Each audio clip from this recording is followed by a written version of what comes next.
one we played yet. Okay? Is everybody in the listening party? Everybody got their dice? Everybody ready to be happy, cry? Richard's been practicing a new character voice, so I can't wait to hear that. Oh, I'm excited. Can we get a sneak peek? Okay. This is it.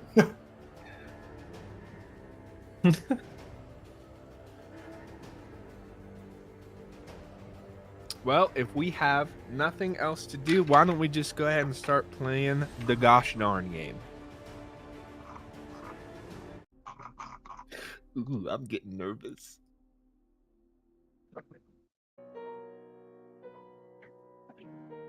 So, the last time in our Tales of Foundation, our group of heroes and champions sent on a quest by the gods themselves descended through the bowels of hell, making allies, deals, and multitudes of enemies, eventually regaining their lost comrade Akuji from the grasp of the devil lord Nyrax, descending further and further to the third layer of hell to discover purpose, answers, and eventually powerful relics, lost fragments of a time before even this world was created.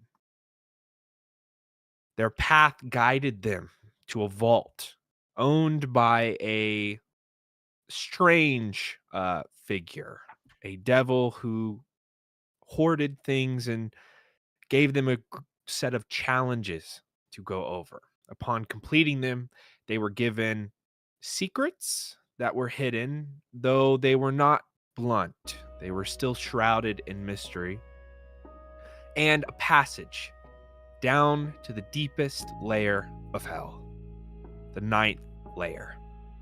Upon arriving, they were met with inky darkness, almost like walking through a void, and were lit only by the familiar light and voice of their fallen comrade Goran Argios, who guided them through this spooky place.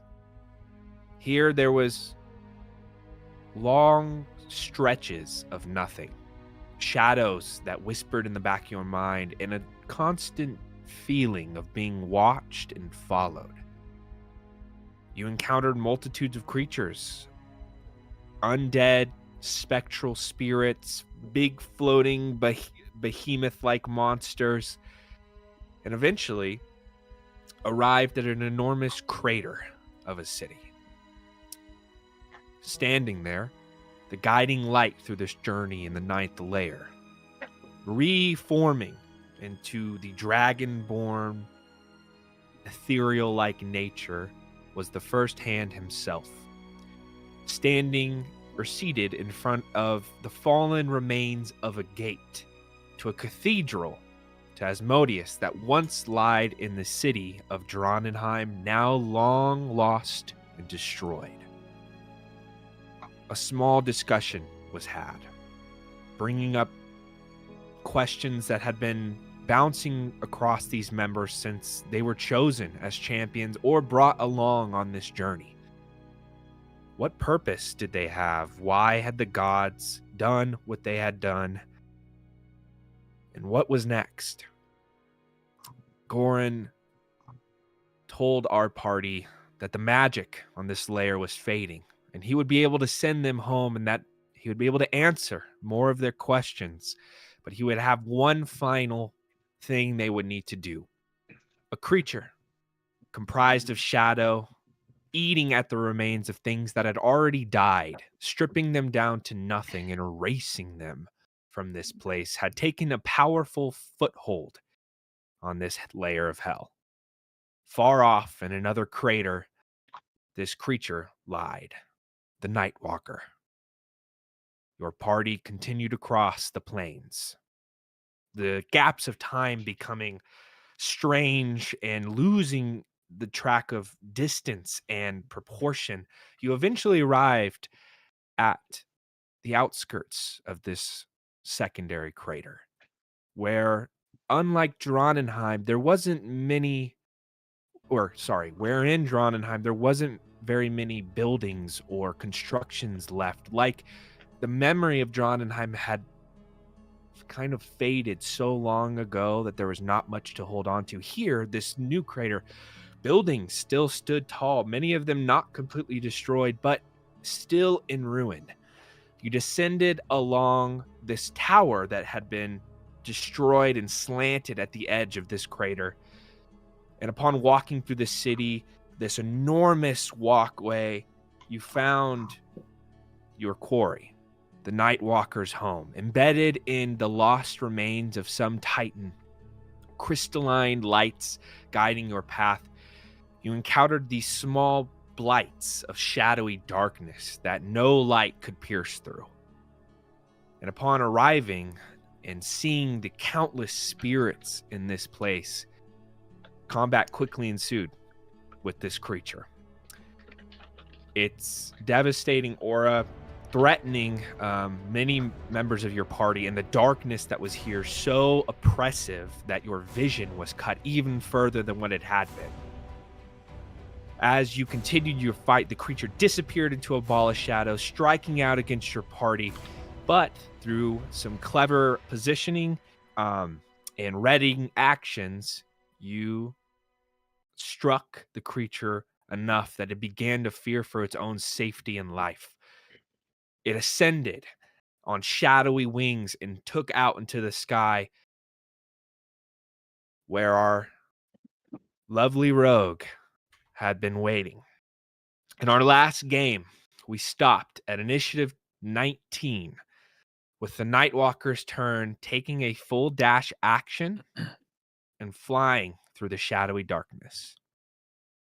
And we continue and pick up our game right here on initiative turn 19, Guidus.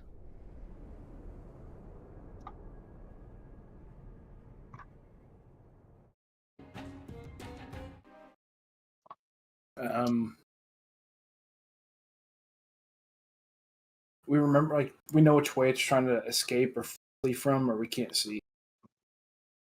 So, from your perspective, you have dark vision up to, it would have been cut in half, so 30 feet, right? Yeah, that sounds right. Okay.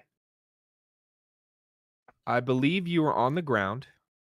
You had been surrounded, and your party had been striking at this creature that was hidden in this bubble of darkness.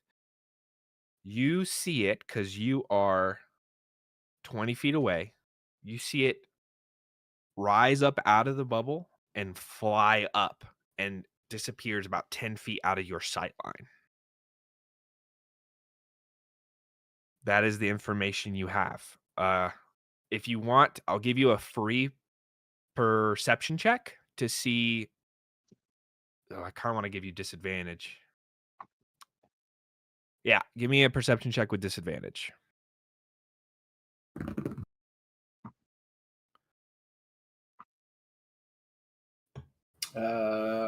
17.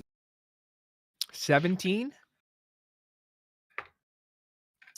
As the creature departs the shadow, you see it. The way it is moving, it is incredibly injured, and it is the way it is moving is erratic, and it is fleeing for its life. This enormous 30-foot tall, sinewy shadow monster. I guess I will just announce to everybody that it's injured and it's fleeing, and I will release my wings, and I will try to follow it as best as I can. Okay, what is your movement speed?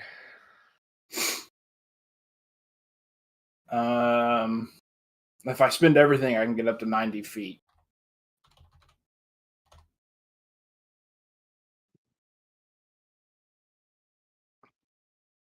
Okay.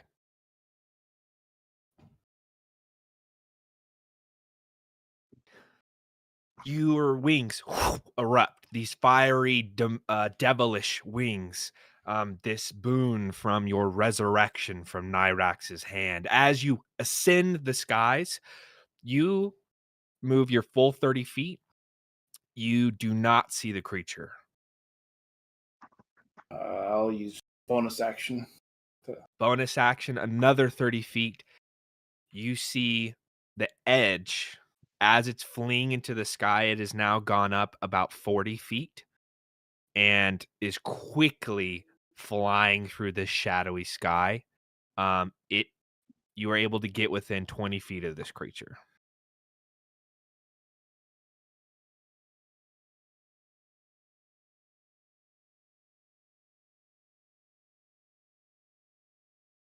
Um,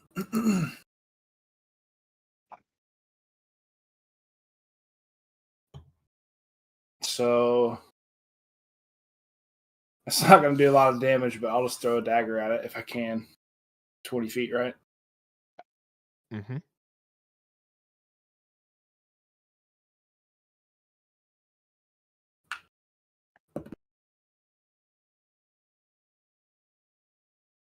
20 total. Hits. Again, not a lot of damage. Yeah, it's yeah. 6 damage. Unless that can do it. I did roll max 8. As this dagger strikes out across the shadow, it embeds itself in the thigh of this creature who flying through the sky still is up and alive and quickly shooting through the shadowy skyline. um,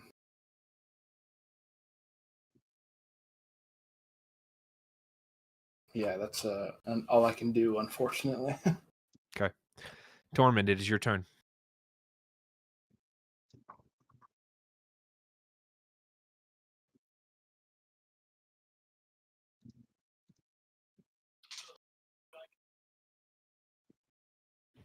There are still several shadowy specters around on the battlefield, as well as some other things outside of your viewing radius.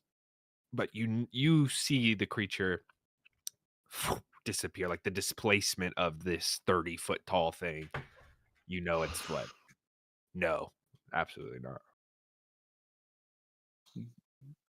Yeah, you saw it fly up, and then you heard Gaius say he was going after it, and then he vanishes from your sight line. And then these ghosts start like coming in on your position.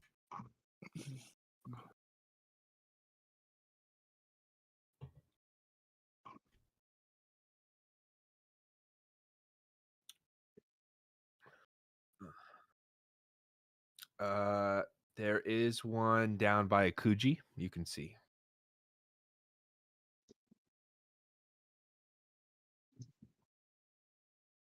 Oh yeah, because Marco. Yeah. Yeah, it's actually just beyond your sight line. Yeah. So you don't even see anything. Gaius is gone.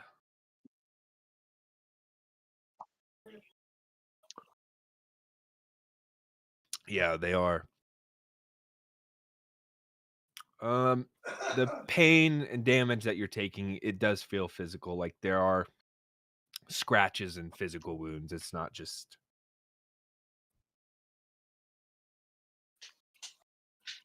You could try.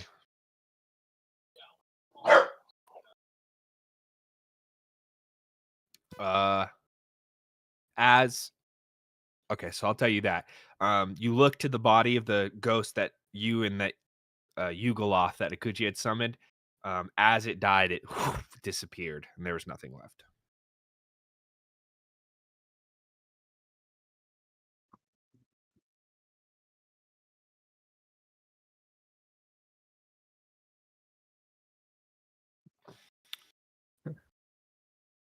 I don't know.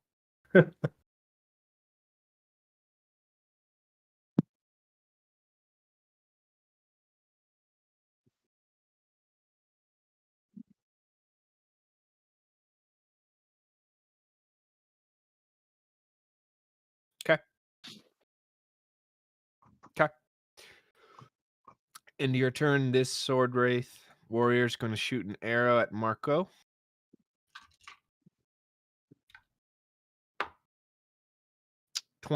Dirty 20. Hits.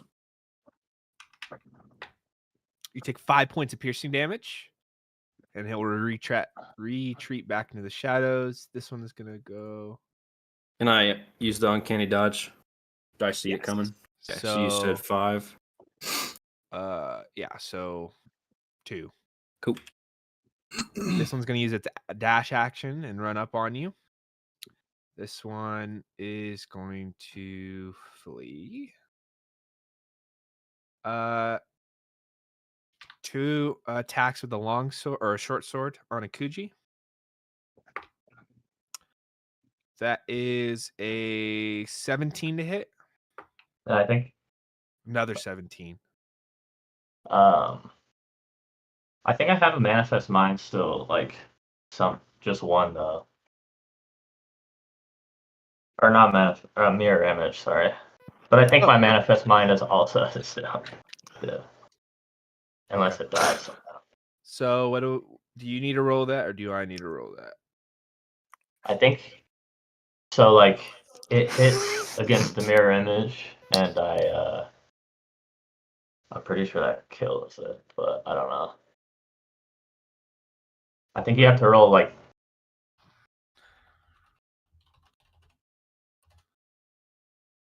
Actually, I have no idea. It's been a while. Time to read a spell.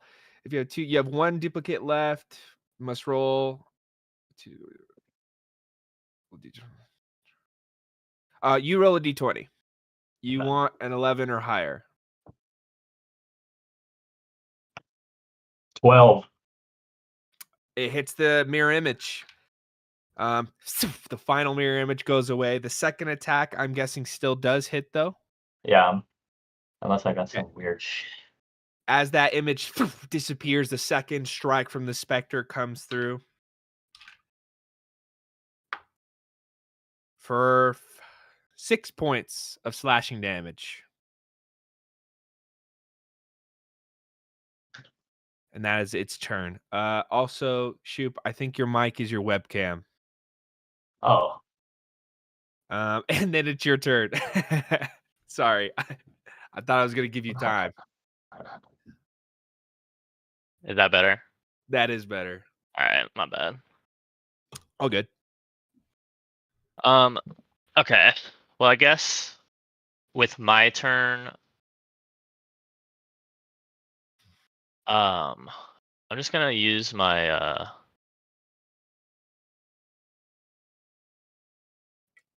Do you know where my manifest mind would be?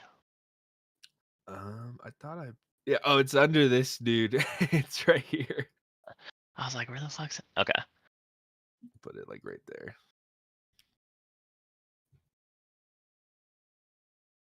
All right, I'm gonna bring them over here. Got it. I think that's my bonus. Okay. Then I'll use my. Depending on how big this shit is, bro. Uh-oh. That's a scary question.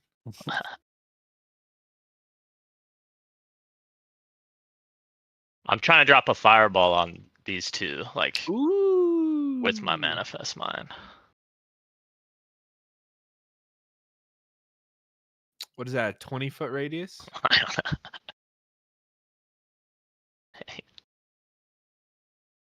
Yeah. Yeah, I'm gonna go you can do ahead. that. I'm gonna do that. Okay. You place it over just on the outskirts of your night your dark vision. A little bead of fire shoots out and detonates.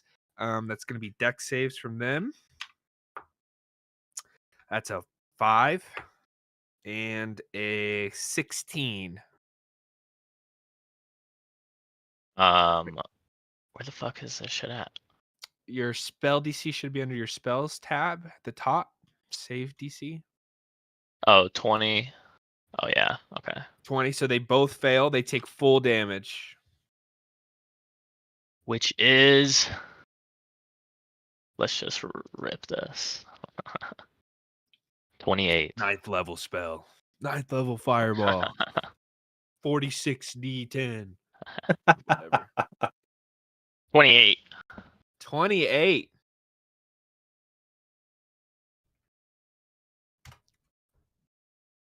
As the fireball detonates, both of these spectral figures their corporeal forms are starting to fade. They don't have as much structure as they did before. They are past bloodied.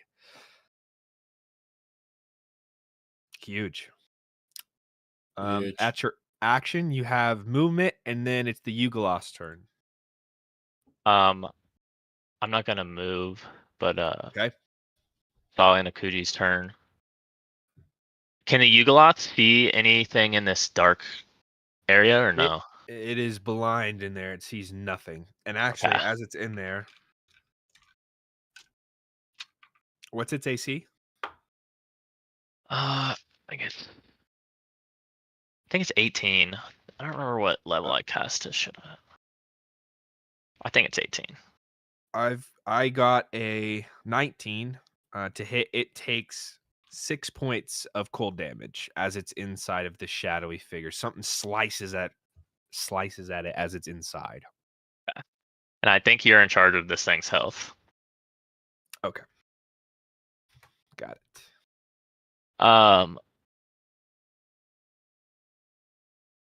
Oh, weird. Okay. So I guess I'm gonna teleport my Yugoloth to where my manifest mind is. Okay. And then I'll do all three of my attacks on these two guys. So I'll do 2 on this one closest to Akuji and Okay. 1 on the further one. Go for it. Dude, I don't remember this. I'm sorry. All right, so It's only been like a month and a half. I know. Should have had office hours before. Oh, 16 to hit. Then Just hits. 3 to hit. Does not hit. 11 to hit. Does not hit. So 1 hit. Okay. And then so the first hits for, let's see, 20. 20 points of damage? Yeah. Because it's 3d8 plus 9. So I got 9, 2. 5, 4, 2 plus 9. As the Yugoloth teleports and bamps on the spectral figure, it cuts across and the ghost disappears, turned into mist. Wait, it's not. Is it for each hit? Like 3d8 plus 9 for each hit? Or is it like 1d8 plus 9 per hit?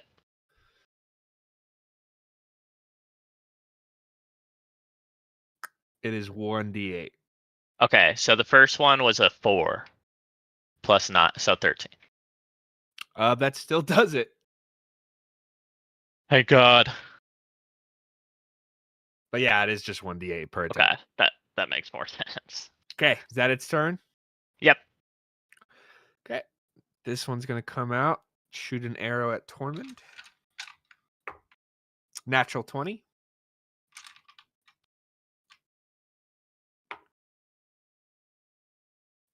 $12 points of piercing damage. Actually, this one has a gun. So straight in your head. You die. You take a 45 to the dome. Sorry, bud. Disappears back into the shadows. It's a hollow point. Gonna come up. Akuji, 2 battle axe attacks coming at you. Hot. Fuck! Actually, you're gonna get the Yugoloth can get an opportunity attack too, because there's no way for him to move around without doing it. So do your opportunity attack first. With the Yugoloth? The Yugoloth. How do I? It's just another claw attack if you want. Oh, okay. It's his Yeet. reaction. With the plus 9? Should be. Then 10. Does not hit. Was that a nat 1?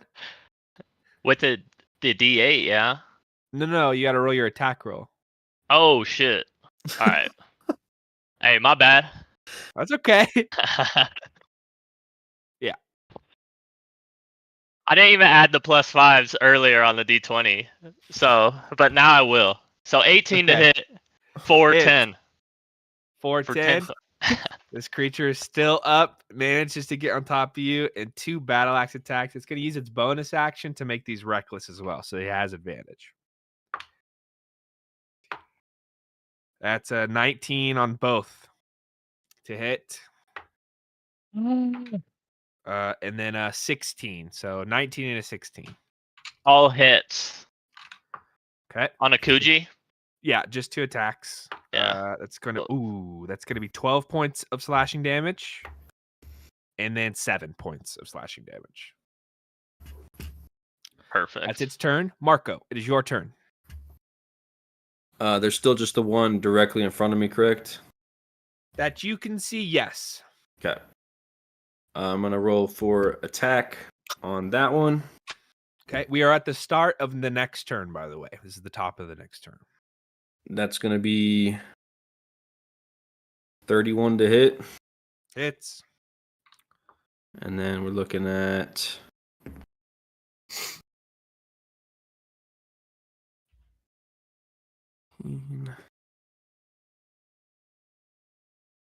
And Akuji, I need 3 Constitution saving throws to maintain your concentration on Summon Fiend.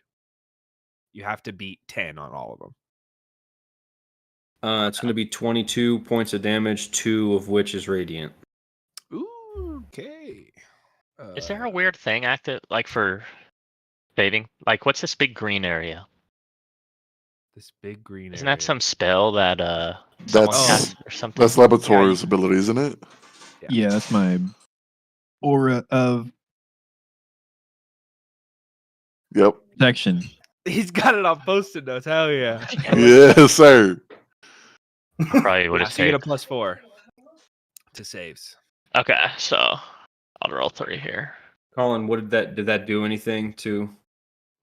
As you strike out and your blade alights with radiant light, it cuts and sears this ghost spectral flesh. It is Okay. past bloodied, and the There's- radiant did seem to do a little bit more. Okay. Whoa.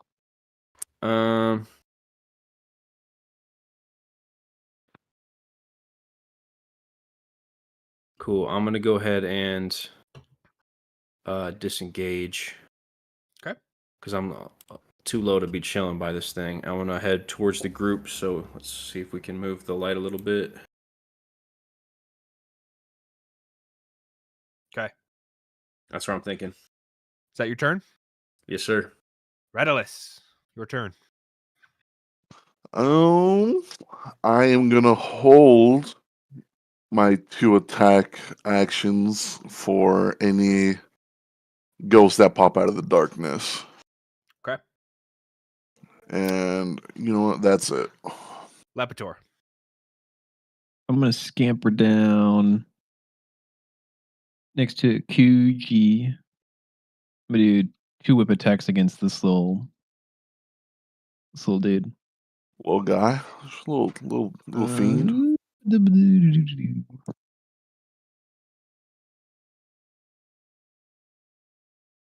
So first attack is a 27 to hit Hits. and 19 to hit. Hits. And then first one. It's hard to read. 2. That's 10 points of damage on the first one. And 12 on the second. 2 wispy strikes from this whip strike at it, and as each impact, like a bullwhip, cracks into the shoulder and then the side of this specter, it disappears and dissipates. Hell yeah. Anything else? Nope, I'm good. On the Nightwalker's turn, it is going to action. You're within 20 feet of it.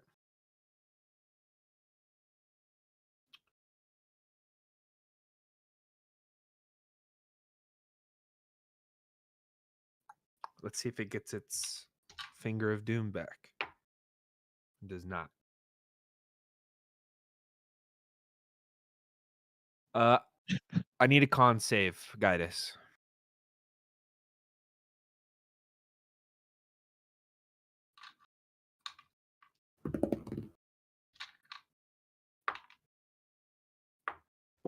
Uh, 18.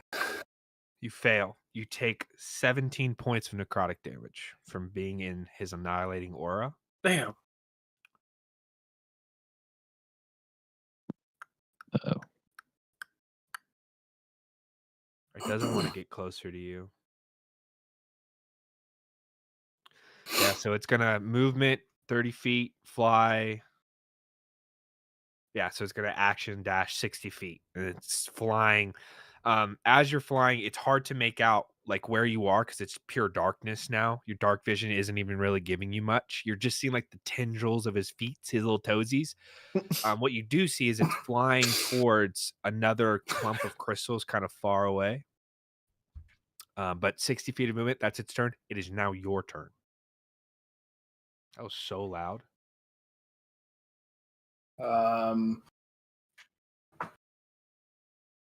I will movement and bonus action movement 60 feet again. Am I still within 20, I guess? Yep, you see like the thigh and the calf of it as it's flying through. And I will throw one more little Okay. dagger at it.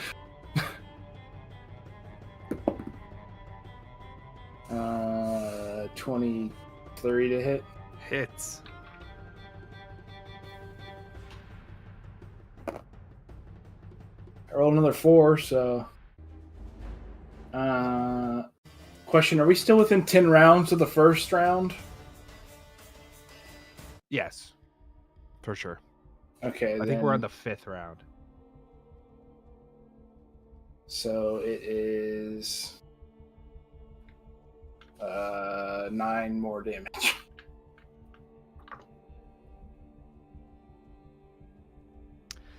Guidus, how do you want to do this? Shit. Let's go. It had 3 hit points left. Wow. Go. I guess I'm just trying to keep up, and I'm just throwing him, and I'm maybe trying to hit him in his back, like assuming it has a spine or something. Okay. Just trying to make it fall. Okay. As it's flying away through the shadowy mist, you feel like you're beginning to lose your momentum. You're afraid of it flying apart as you're flying over this enormous crater. You take a moment, the spectral dagger appears in your hand, and as you throw it, it hits the creature directly in the spine, and it begins to tumble down. And you hear an enormous crash as it hits some building. You all feel the ground thud beneath your feet. What happens next is very quickly, I'll say you guys are able to dispatch of whatever spirits remain. There's only a few of them. In negligible amounts of damage, I'll say too. Between Tormund and Redolus running actions, it's not that much of a fight. And as the specters, you take out a couple more, the rest begin to disappear, like almost vanishing from sight and fleeing this place. And the group that still is at that crystalline cluster, you all are just waiting for the next thing to happen and waiting. And then there's silence and peace on the battlefield. Guidus, you fly down, I imagine, and inspect where this body has landed. It has crashed into this. It looks to be some sort of half-ruined church or something. Part of its arm is embedded on a spire of the building, and it's just hanging there loosely, like still kind of groaning. And even as you get close to this thing, there's like a cold aura and like shiver down your spine. It is still barely hanging on to life. Like, just you can hear the gargles of death coming out of its throat. You are about 100-ish, close to 200 feet away from the rest of the group, but pure darkness around you. What would you like to do, Gaius? I mean, do I still know where they're at, or am I kind of disoriented and lost? Yeah, or- you can kind of gauge it. It's disorienting, but you, because of those crystal patches that are on the ground that give a tiny bit of light, you're not in pure like void, so you're not lost.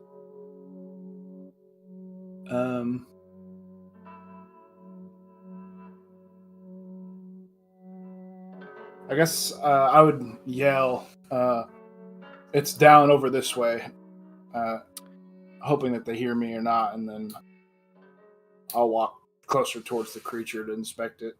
You all hear and kind of this weird sound effect where there's nothing really much for it to echo off of, but the general voice and direction of Gaius. Yeah, I say we lead the light that way so we can all take a look at this thing.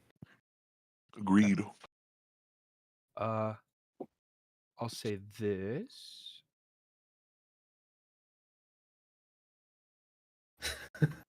No light. No light. Ooh. What the? I'll show it because I like this map a lot and we didn't get to see much of Ooh. it. But as you walk through, you see more of those crystalline structures, those little and whatever ghosts and stuff are here, they're not actually here. But you see more of those blights, huge shadowy ones, those crystal clusters. And as you walk by with your sword, Marco, the light enters them and refracts across this beautiful like spectrum. This place that seems to be void of light suddenly is a wellspring of color. And you see a definitive shape of an enormous hand crawling out of the ground.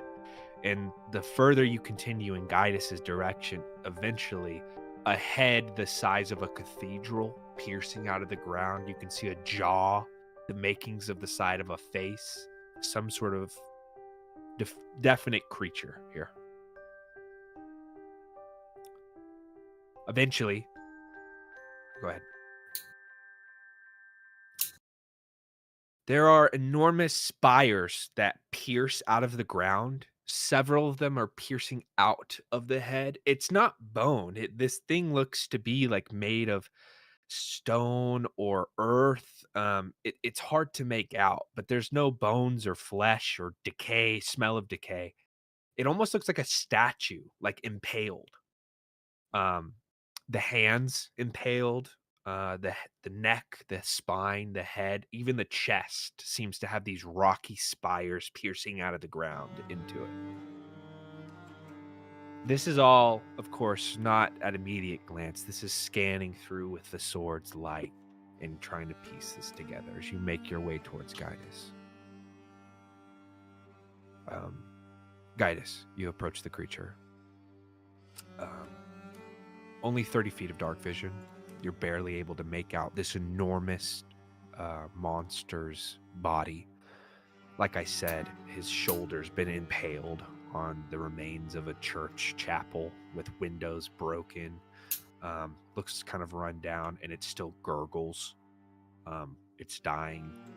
It's paralyzed and trying to cling on to its life.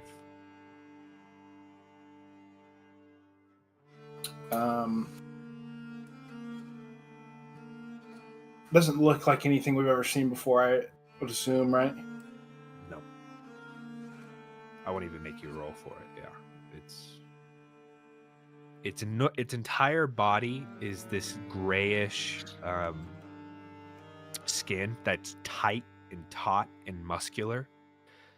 Its head is two sockets, and inside is this mildly blue light that kind of shimmers out like fog, and then horns that curl out the head and down the back. Its arms are almost as long as its body, 20, 30 feet. Huge fingers at the side. And even just standing within 10 feet, you can feel it's like trying to draw your life away. Like it's still hungering and feasting for something. And you remember that Goran had requested that this creature be hunted and its head brought to enact whatever this ritual was, in which he said that he would be able to make this place better or something along those lines.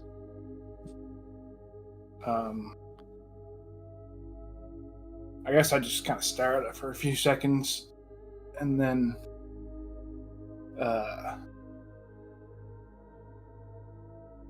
I'd just probably try to see if I can just officially kill it. I'd just probably just throw daggers at its chest, and see if that does it or not. About yeah, I'm gonna kill it real quick. So I'm gonna rip its fingernails off, and then I'm gonna start. I'm gonna start with his toes. Skin. Yeah, I'm Somebody get the bucket of water.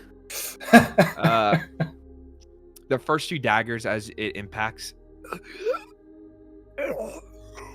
you feel that aura of like it trying to eat you fades, and it officially succumbs to death. And as you throw a couple more, just to make sure.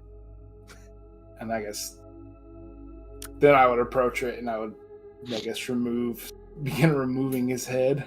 You'll have to fly up to the top of this abandoned church roof to get its head.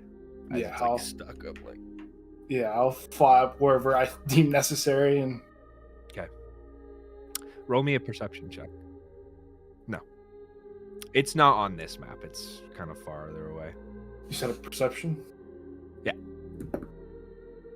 A natural 20 for Are you serious? good old bow dice, tried and true. 26. go.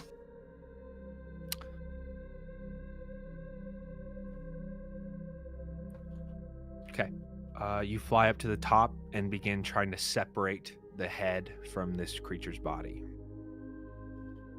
The rest of you in this time eventually, it's an enormous 30-foot tall creature, so it's like sawing through a redwood tree to try to get the head. Its head is huge.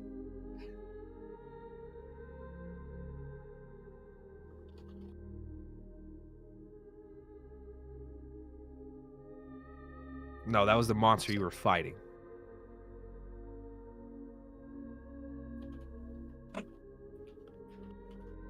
You all arrive to see Gaius in the middle of cutting off this creature's head. A couple shouts to like echolocate yourselves to the place. Yo! Hey. We see guys just dropping them off. Let me help you. Yeah, do you need help, dog? Yeah, I don't have the right. I got two equipment, I guess, for this. two scimitars. And he's got a sword. Yeah, if you fly me up there, dog, I got this one strike. I wasn't gonna blow him up. I'm just Get down. Don't reduce him to atoms, please. I'm simply stating I'm pretty sure I could cleanly cut through that. Nah, let's just help him real quick.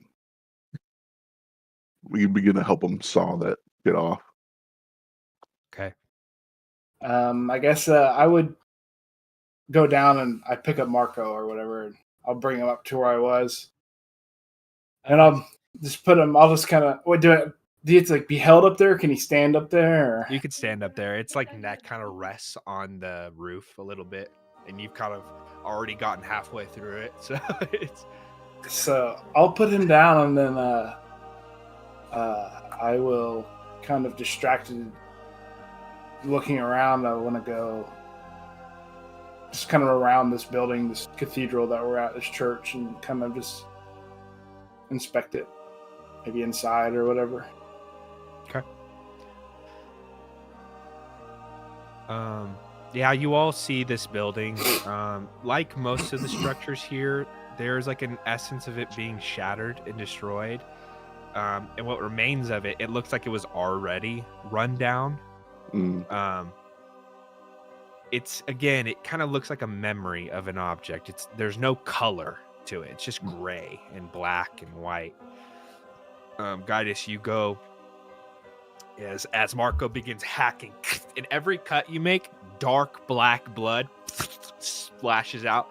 Your hands, your face are getting stained. Some of you guys are in the splash zone down there, and it's getting caught on your mouth. It's cold. It's bitter.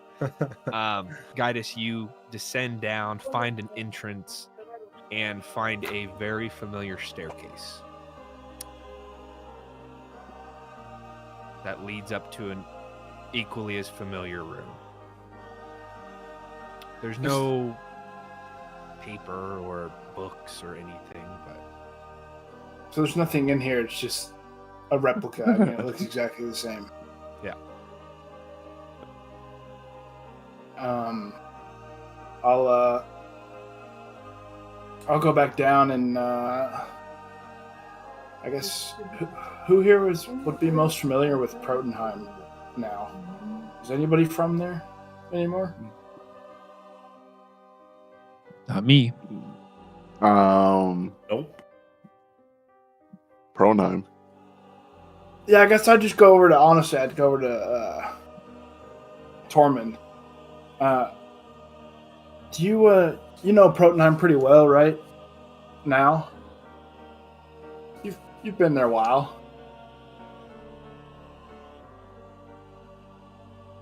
Are there other buildings just kind of scattered around everywhere, or is this like just this one? yeah, there's other buildings scattered around. Some completely just rubble. Others more like half destroyed. But yeah, there's plenty of building. There's a lot. I'd say to you, just look around and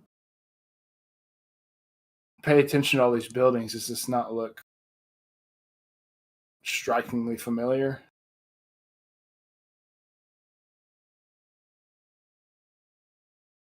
As he begins to point it out, whatever light source you use to guide this, the architecture and even the roads and streets, there is something eerily familiar about this. And in fact, enough to the point that I would like both Gaius and Tormund to make me history checks.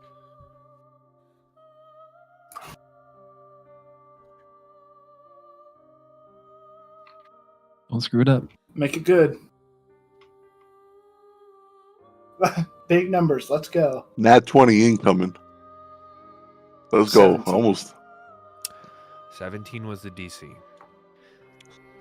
As you're, guiding Tormund through, Tormund, you do recognize that these buildings do look familiar. It's not like you're like, for sure, I know this exact place, but you're like, there's something about this that I've seen this kind of before.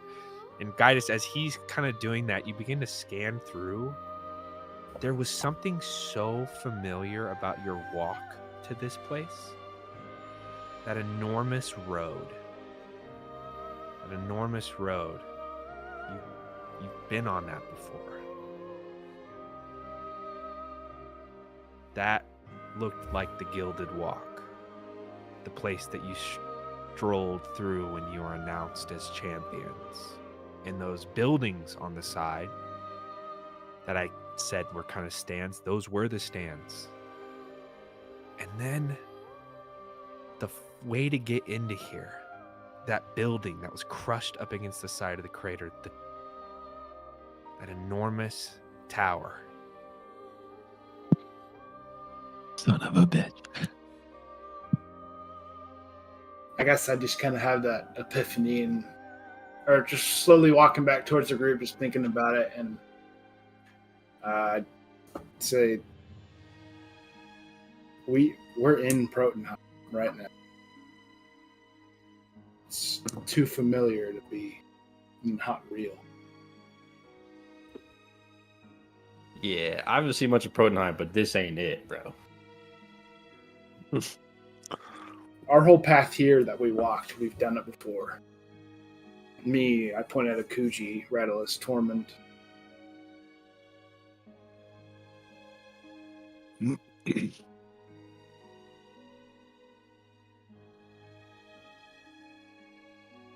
Yeah. A lot of the buildings are completely turned to dust. Parts of it kind of remain, but that echo, that memory part is what sticks out. The parts that actually exist here still, they had that weird coloration to them, like something holding on to that memory of that building, of that walkway, of that road, of that tower. And as Gaius begins to point this out, each of you that had walked down the Gilded Walk, announced as champions, spent meetings and time and planning in the Tower of Champions, in the War Room, it all begins to flood over you. The familiarity of this place and the fear of what that means or might mean.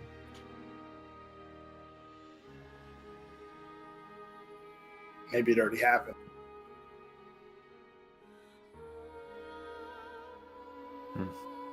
Perhaps it did. The head cuts off as Marco says that. And it falls to the ground. I begin like kind of like a knot on it so we can drag it back to Gorin. Okay. Easily enough. But we may not know until we get back what's become of Pro 9.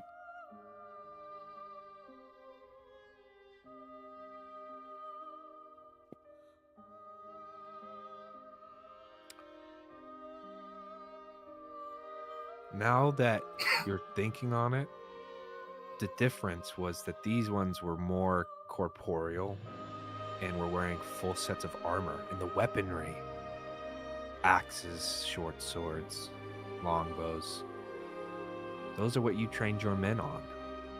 The Pharimic Guard.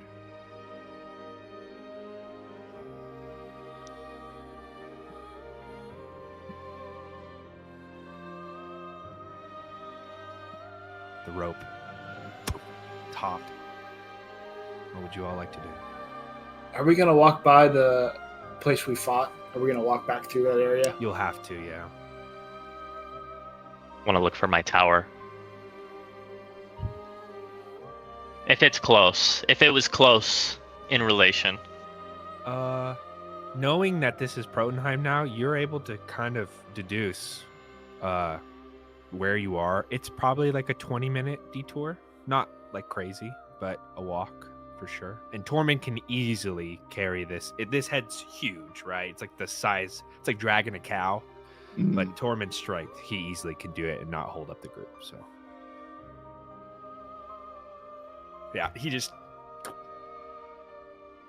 Yeah, I love that.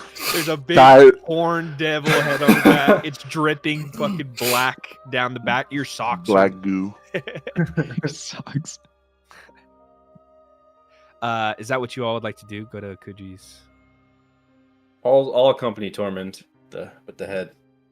I think before we get too far from here, well, I guess, did I really know that there was like anything there, like the head or whatever that they experienced, like in the battlefield? Like You didn't see it because you were up in the sky. You didn't really get to see it. But as you walk through back this place, yes, you do see. Maybe they pointed out to you with Marco's light. You're able to see what they saw as well. Does the face of the head look any familiar to us? Yeah. The face and the head do not look familiar. Mm-mm.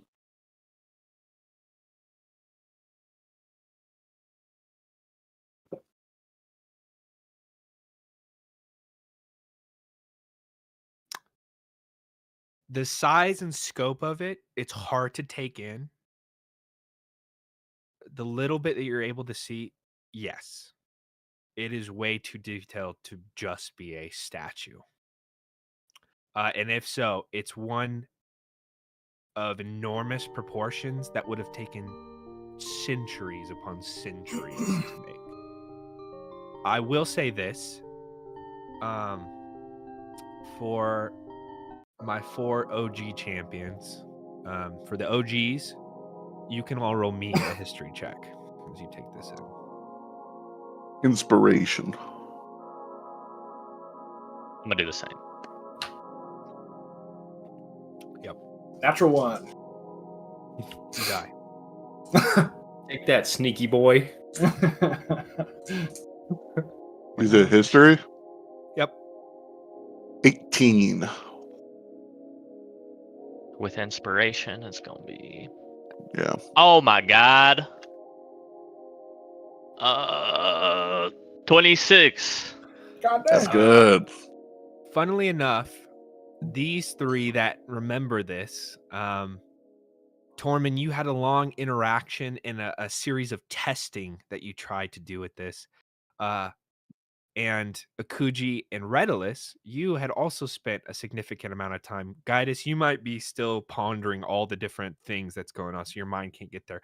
The face and the head of this thing don't make sense, but as you walk by that hand grasping out of the ground, there's something about the way the fingers stick up and out of the ground that brings you back to the memory of descending into the caves in Fort Capstone.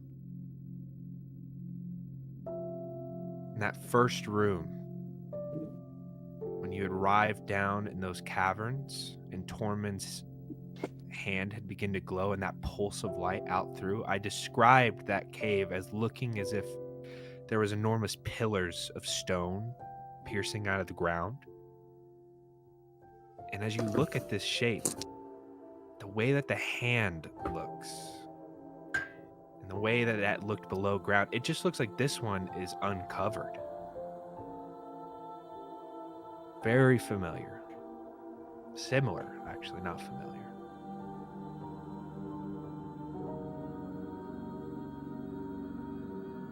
And this was the cave where we were resting in? Or was it like deep in Fort Capstone? It was like The the one- cave The money- before the hole, right? Yeah, cave before the Cave. hole. The cave system before the hole. Okay.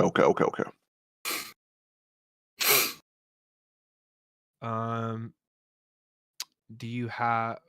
You just touch it with your hand. Okay, which hand? Which arm do you use?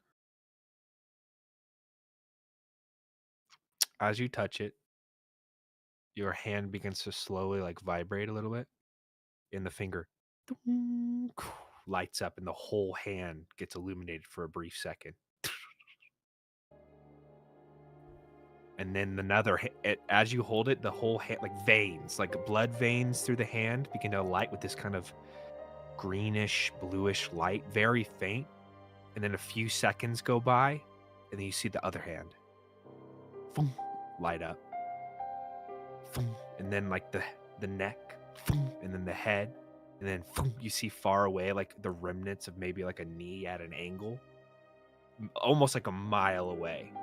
You see that begin to light up, and this whole area gets illuminated and then fades after about a minute.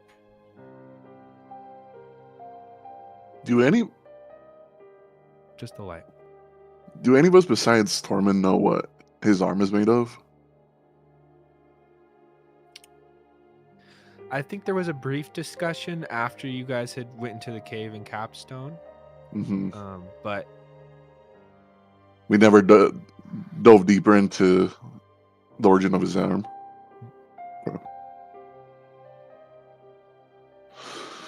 Well, no point in doing that now.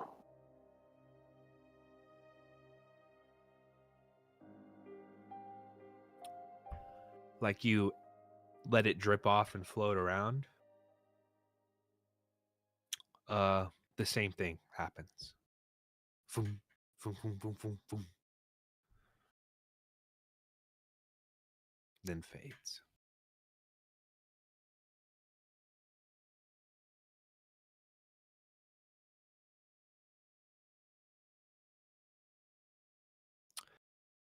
That was the myth.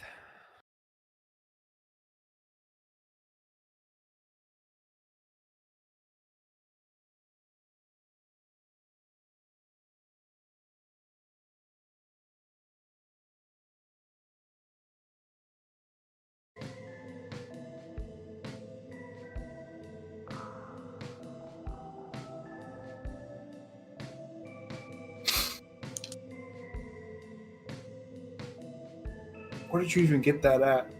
What is it?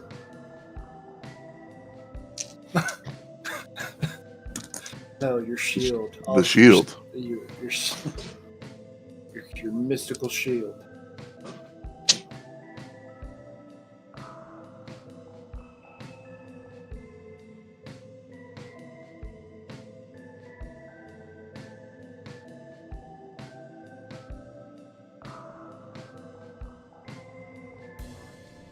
Spit it out.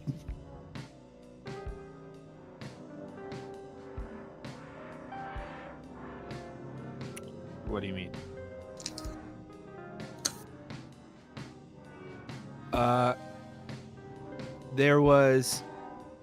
This was after you had liberated. You got your name, the Liberator, from killing that demon. Had captured many of your people. There was some creature that was said to have been roaming around in the wastelands over in Wynandir, and you had found this item like while traveling with the Severed. And yeah, you would assume, due to like the nature of the battlegrounds, that there had been some fight between titans or something, because it was like a clump of molten metal that was like spaced out miles apart, and you had found this clump which kind of conformed into a gauntlet.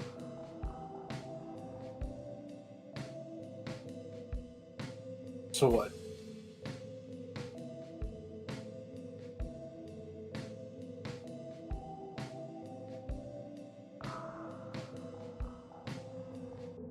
Yet it's reacting to this.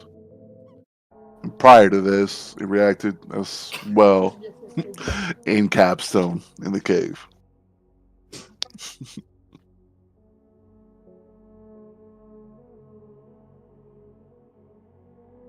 You said the pillars did.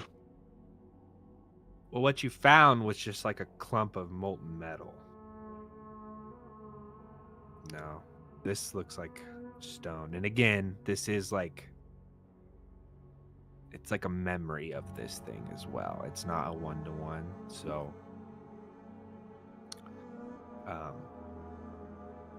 yeah, it doesn't make sense. And do we know that the primordial that's not here anymore, that it was made of like molten metal or whatever, or metal? Like what? Like the stories? I feel like explain? somebody here knows that, but I don't know if that's public information. Yeah, the lore you guys were discussing was kind of based around, could you actually kill a Titan? And I think it was Venric had said he had a source or something like that, and brought back the information. There were stories that a Titan had been killed, like 1,000 years ago or something like that, but just stories. And there was an individual who had done it who was nowhere to be found. Well, but that Gorin guy probably knows. If you want to skedaddle back his way. I like how you This could big be left. true. While we lighting this cave up with weird colors and stuff. You guys are starting to freak me out a little bit. Yeah. Quite What's going on here? I respectable. don't like it. This Quite is not respectable. Protenheim. Clearly, we need to get back to the real Protenheim.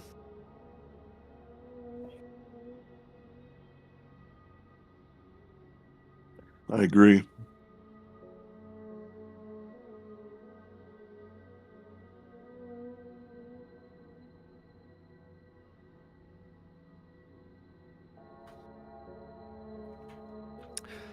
So where you wanted to go?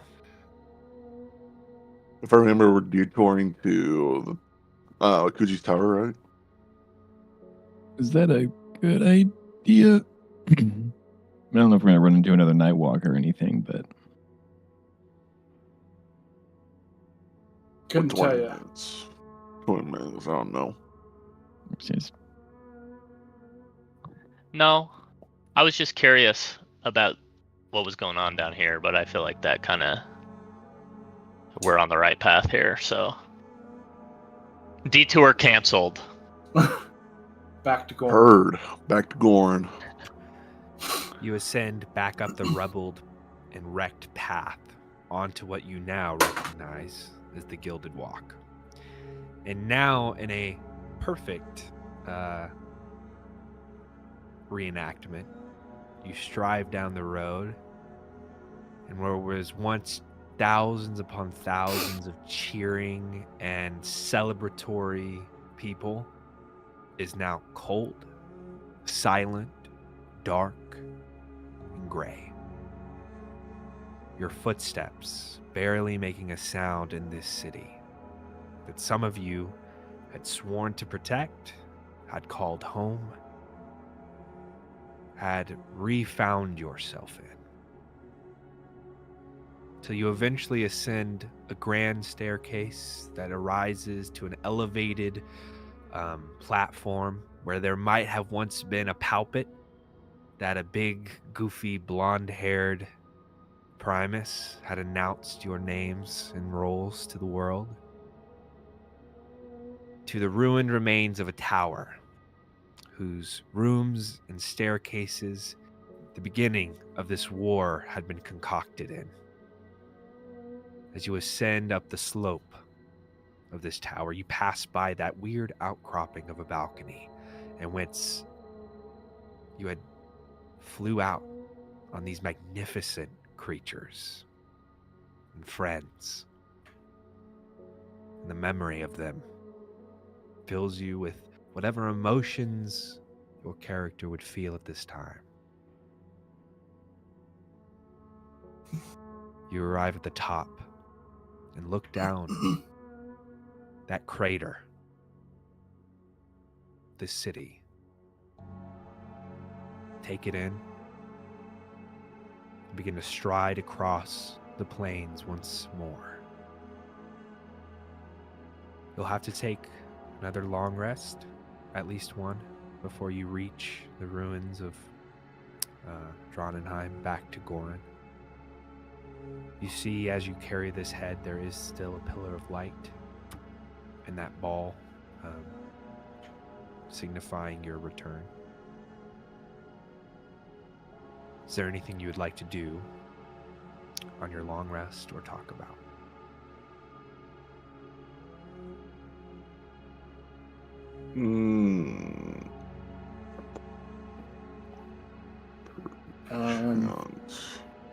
Because what do we do if, in the off chance, like Tormund said, that was Jotunheim and it's already been destroyed?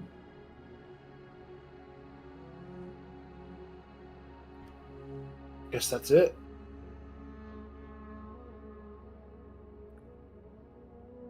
Then Kind of we the whole point failed. of us coming down here was to be able to stop that. So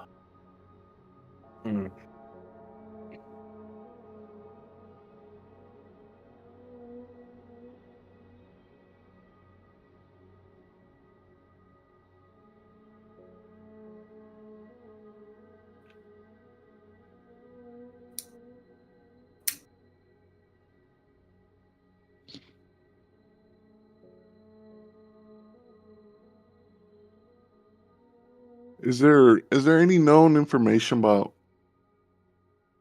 this creature we just killed, the Night Walker? You can roll me a. This is pure religion, and I'm gonna say the DC is 22. Jesus.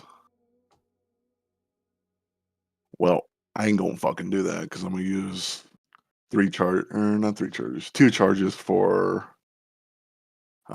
legend lore. Okay. Would that help? Yeah, it actually would. Okay. I think you need an object, I think, to help enact the spell. Am I wrong? For Or you can for touch an the object and you get. yeah, touch an object with the Can you just with the use first heads? lens. Okay. Describe to me how this looks as you use this artifact to enact this spell. How most of the other abilities would work, it just shoots out a light from my eye. This one kind of projects arcane energy and kind of almost like holograms for me, and it shows me past events and any information regarding the object I'm trying to figure out. Is it past? That's 2 actually.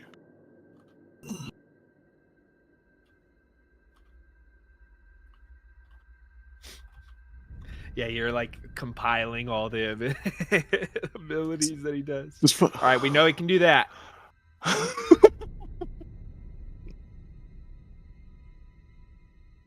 Okay. As this legend lore spell is cast, this faint ethereal glimmer of energy shoots from your eye in a split second, but in your head, Redless, you begin to see visions of enormous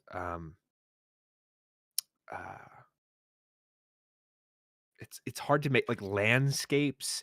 It almost looks like you're looking at the entire continent or a city or a world. It's hard to take out the details. But you start to hear these deep and terrible whispers that echo through the void.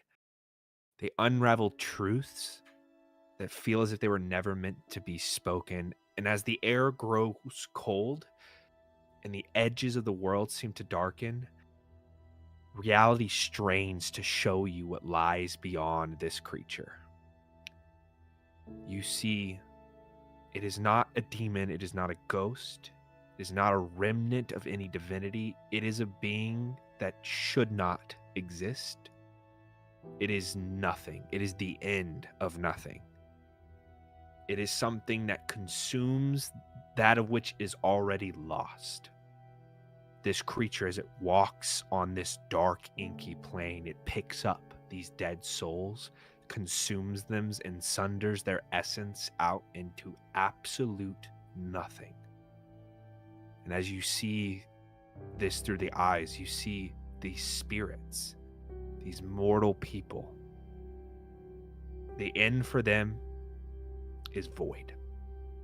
And as this creature walks across, it is just a factor of life in this place. Like hell's ecosystem needs a recycler. And that is what this Nightwalker has done since the beginning of life, since the beginning of mortality. Because everything that has ever died, been lost or forgotten ends here. This is the thing that completely ends them.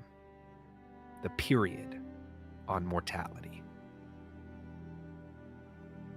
It is something that clawed its way out from another realm to feast here for as long as there were souls and bodies to feast on. That is what you see as it comes back to you. And with that information, I can assume there is a chance, whether it be very slim, that another one will take its place. Yeah, I say for sure. And also, with that, it's probably not the only one. It's not the only one. Yeah, I'd say with that, you know, there's... If this creature saw this feast, there has to be many more. Okay. Dangerous says.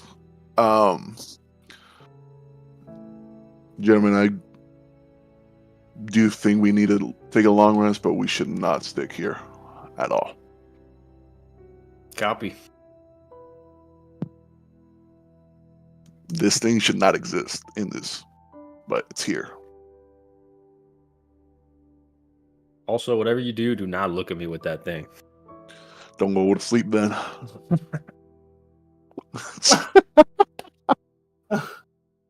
Jesus. I'm gonna take a peek at your past. What the fuck that mean?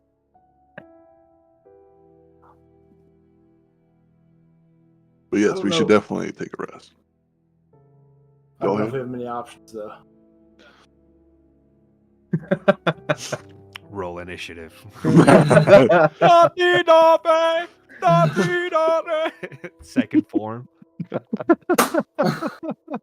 joins the call. Mikey, would you please describe what they Just a see? floating head. What were you saying? Or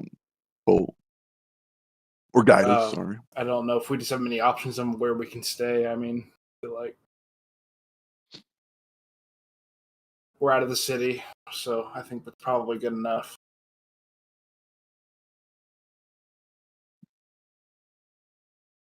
Okay. And You Redolus, all- did you tell us what you saw? Or is all you said to us was creature bad? Creature very bad. It's if we don't know, I'll gladly explain. Everything that Colin told us. Just sorry. Legend Lord told me. God. That makes more sense. There's a very, very strong possibility that that's not the only one, that there's many more. It's not supposed to be here, yet it's kind of part of the life cycle of life and death. The actual void. So, Scary. And God has put a dart in its back. paralyze them.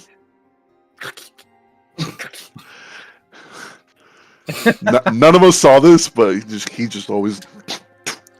I saw it in the vision. I saw the memory of it. His last moments. His Hey!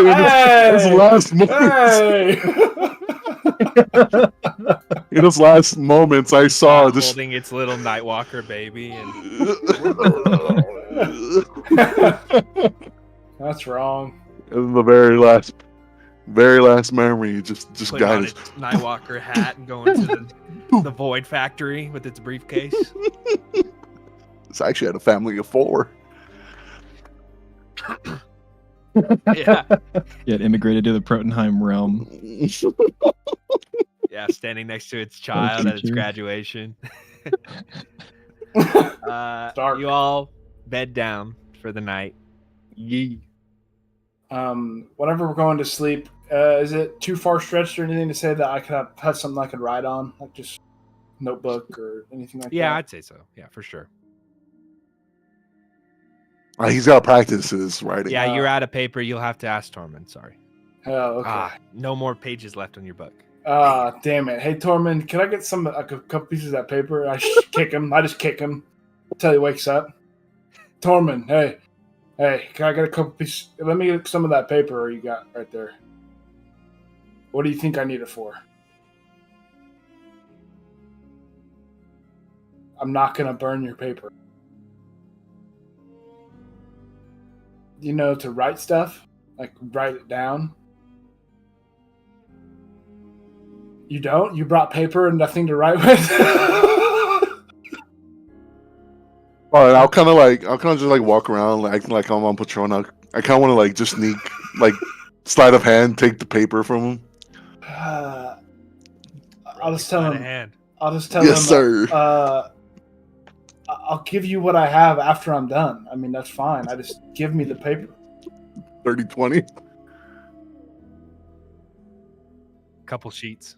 I took a couple sheets. Yeah, that's no problem. I'll give it to you after I'm It's done. got guidance. It's got like chips of it taken out. Looks like bite marks Of the paper? of the pencil. Oh. Some chewing on it. Without No eraser. No eraser. it was chopped off. I got all these pencils, but they don't got erasers on them. They'll fall off. They're all. I kind of sneakily just like give a Guidus the paper, like right behind his back. I just Yeah, he did. On your passive, yeah, for sure. feel the paper. Like I just grab it and I just kind of look at you and I walk away with the paper. I just keep walking. And then I go just sit and do my own thing. Gotta stop eating it, bro. I didn't want to give it up. I love this. This amberwood taste is so delicious. All It's right. like true old pencil too, so it's actually like lead and Oh, poor guy. teeth are black. Oh my god! All right, what are you doing, Gaius? Not to get really specific or anything. I mean, I'm just basically just writing a letter, almost writing stuff down. Go to sleep. I'm trying to sleep, dog. You're snoring.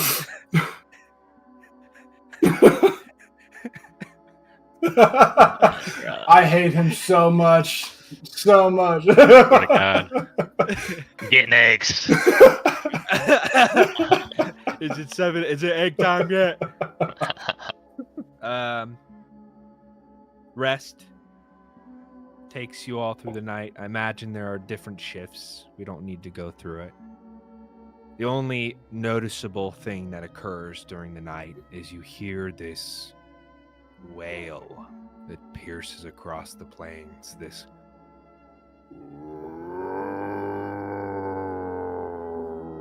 that sounds miles away, like a deep whale call.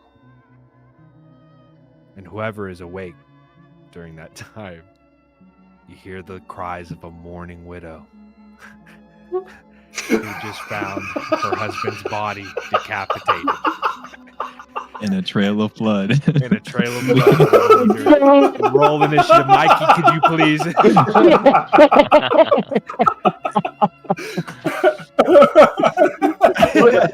No. Colin, you're doing this. You know that.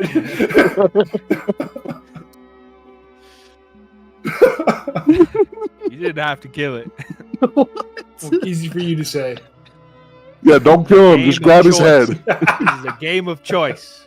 You guys have been playing it wrong since the beginning. Wrong decision. Wrong decision. You all gain the benefits of a long rest. So you can reclaim your spell slots, your hit points. You can restore to full. You get back half of your level's hit dice, so 7.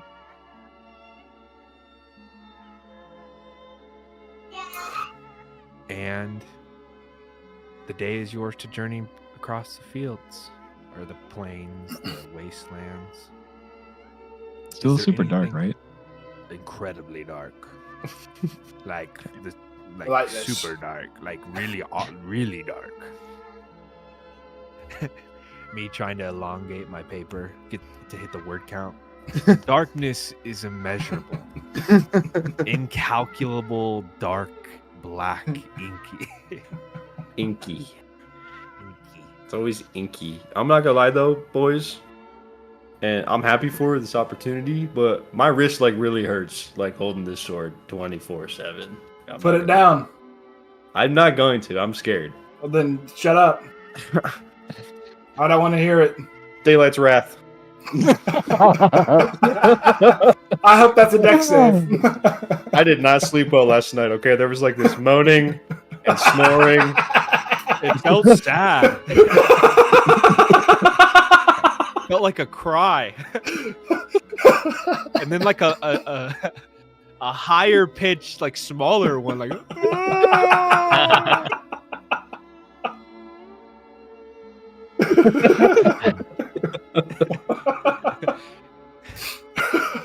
I just feel this feeling we're being followed. I don't know.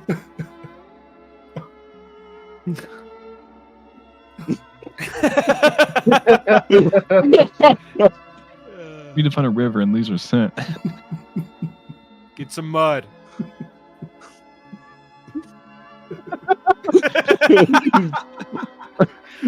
The strongest shit trail. I don't think you understand. Oh, somebody pissed over here. I might have followed the piss trail. Oh, jeez. Oh, this is a serious game with serious. The world's about to end. It's no The world biggie. is It's ending. fine. Tormund showering in piss. Do any of you guys got something in the tank? I'm about out. Yeah, I got you. Start pissing.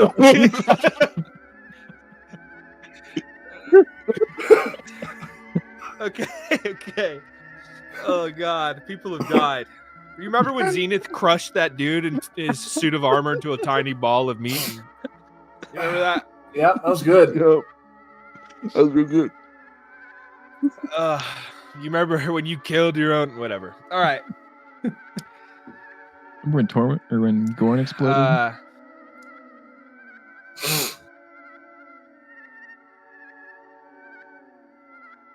Do we have to bring this up now? You have Should've time to let it fix ride. it.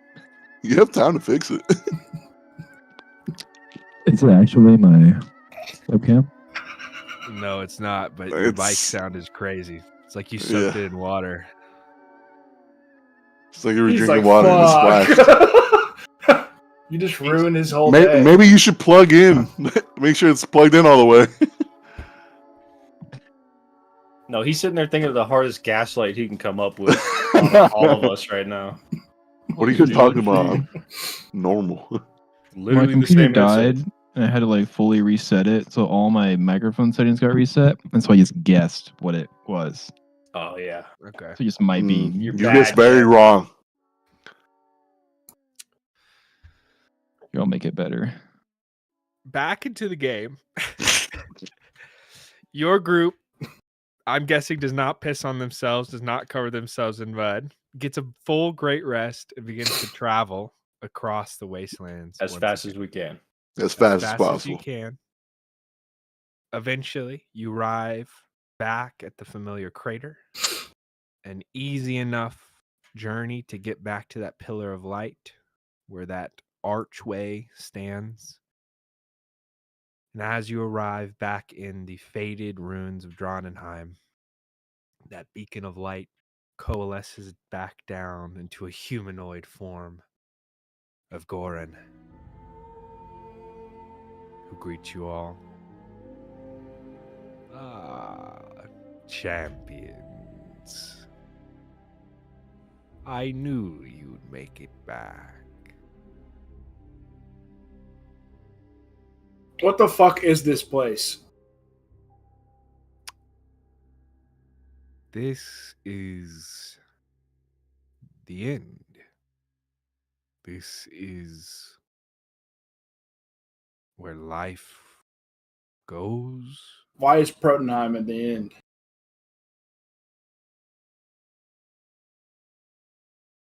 Let me have the head.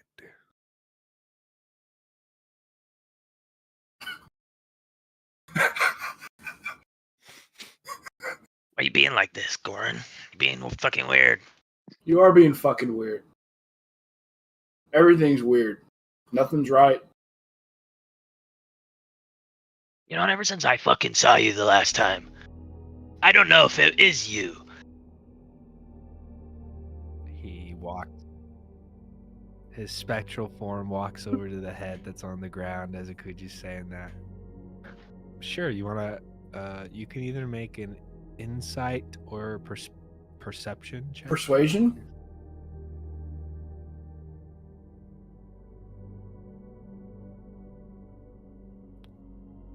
Like as in he's good or bad? If he is, or if it's Goran. It's really you, then. What's our secret handshake?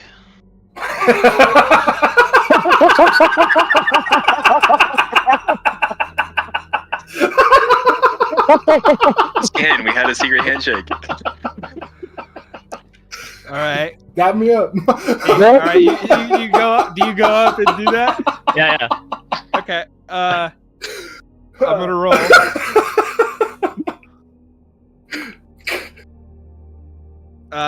He takes a moment. Come on. And he does it perfectly. That's good enough for me.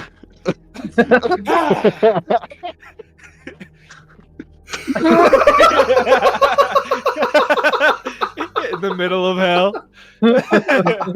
like Guys, he's on the starter. guys, that's got to be him. You know how crazy he was. There's a bunch of specters come up and just cheering him on. Yeah, like the opening, the starting line for a basketball game. Look how clean he hit that shit. There's no way that's not him. God, it's me. Is that Goran in the half-court grittying right now? What the hell? Got you, son of a bitch. I never lost it. God damn it. He does recreate the handshake. Yes, you can.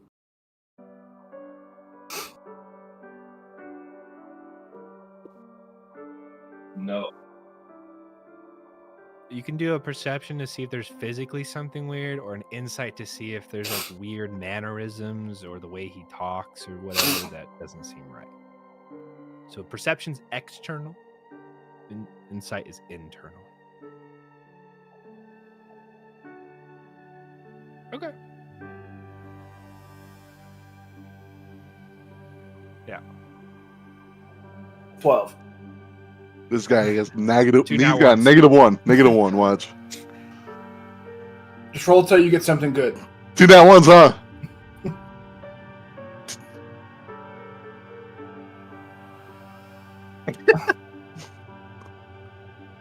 Got my Smoke. ass. Smoke and mirrors, brother. Smoke and mirrors. You guys are really tight with Goran. I didn't realize. Jesus. Jesus, Tormund, you do that with him?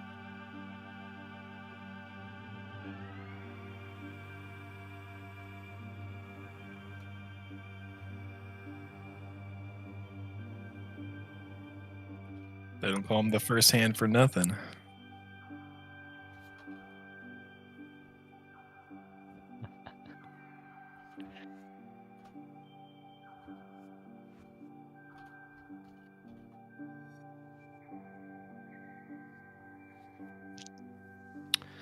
He goes to the head after the handshake.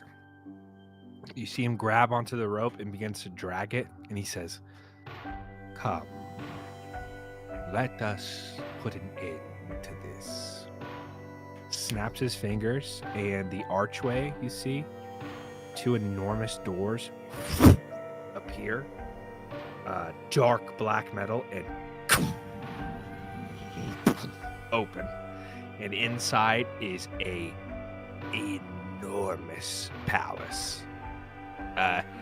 Imperceptible scale. Pillars that are like the size of redwood trees. A ceiling with mosaic stained glass. There's a blood red runner down the middle. Sconces of red, orange, and yellow light. Gold filigree all across the walls. Huge murals. Fountains down the side. And then an enormous couch. Basically a couch. Love seat, throne-esque. Kind of like what Callus sat in Destiny 2. That kind of like lounge chair. That Goran begins to walk the head down and says, "Come, follow." Dragging the head through. And every step you take, your feet echo.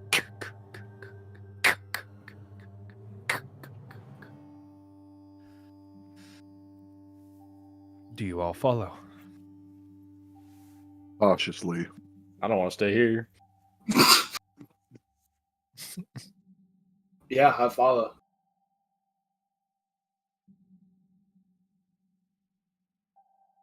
I sent you a message, Richard. Brother! What are we doing here? Notifications turned off. Read his face. Read his face. Everyone, perception checks on Richard. Make him your main screen.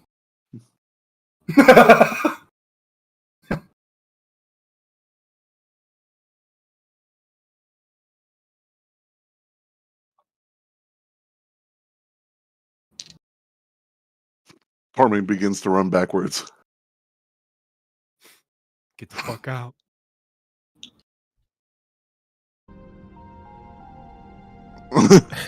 Planar shift. He's gone. Son of a bitch. All right. Well,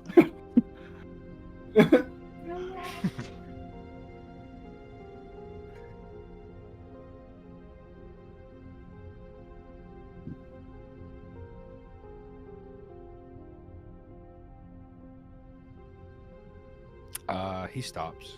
You're about. I mean, he's like midway to that seat. I assume most of the group follows. Tormund's at the back as you say that. Everybody takes a moment and stops. Goran looks back and says, "Well, Tormund, there are many things, but I would ask you, why aren't you asking the important questions?"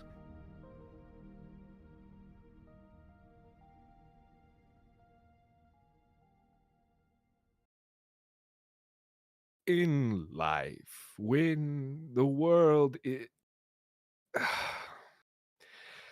Fuck it. I don't want to do this anymore. It's exhausting. He turns around.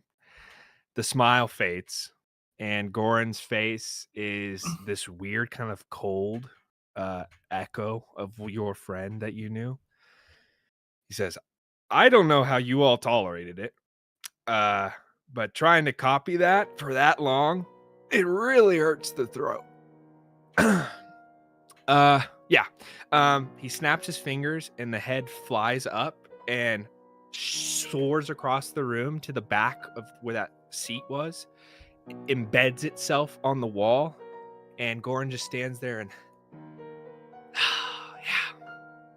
really spruces the place up. Thanks for doing that, by the way. Oh, right. Snaps his fingers again, and his form grows, and he turns about 30 feet tall.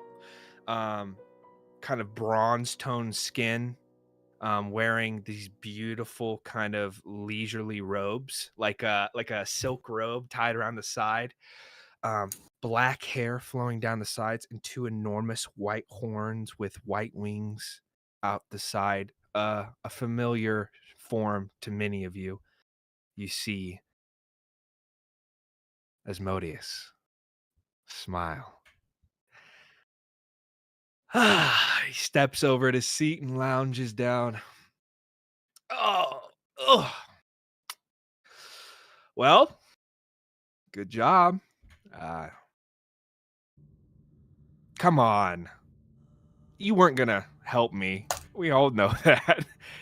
A little trickery. That's kind of my whole thing. Don't be such sourpusses. It really did make things better. I brought a bit of energy to the place. It needed some sprucing up. As he points to the head now on his wall. Come on. Let's do the whole thing. You asked me about what's all going on, why you're here, what's the purpose of life. We can do that whole thing. I feel like you've earned it by now.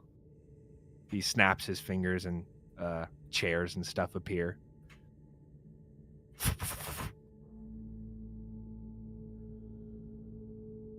I'm gonna look over to the other guys and just be like, "Who the fuck is this guy?" Yo, that's the same thing. You guys know this? Know this dude? I just take one of the chairs and I sit in it and I say, "Then go ahead, tell the story."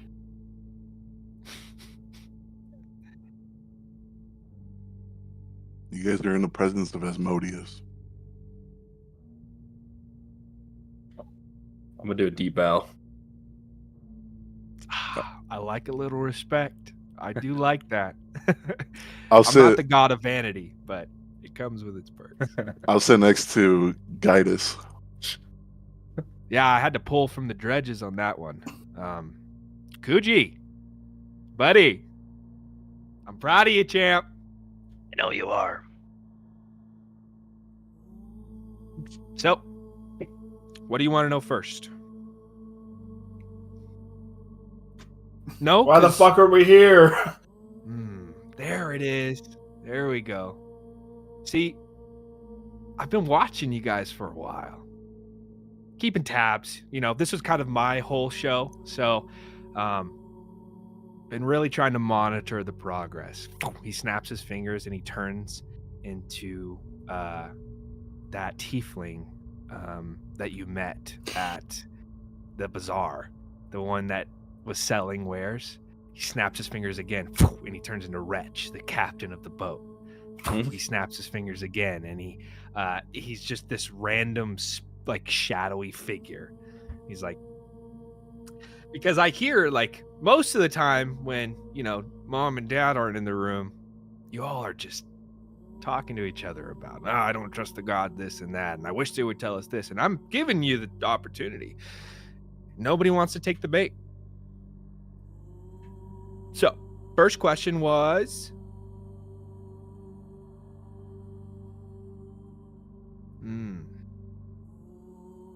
that's a good one. It's probably the most important one. We needed you not in Foundation. You were really fucking everything up. Really, actually. So we had a meeting, me and the bros and the sissies. We settled down and I came up with this game plan. We take you out of the equation for a little bit of time. Let things kind of simmer down up above, and then bring you back in for the big finale. Sounds like a good plan, right? And along the way, you would, you know, your relationship would strengthen. You'd find camaraderie, become like more attached as a unit, and you know, find purpose when you're walking through hell. Yeah.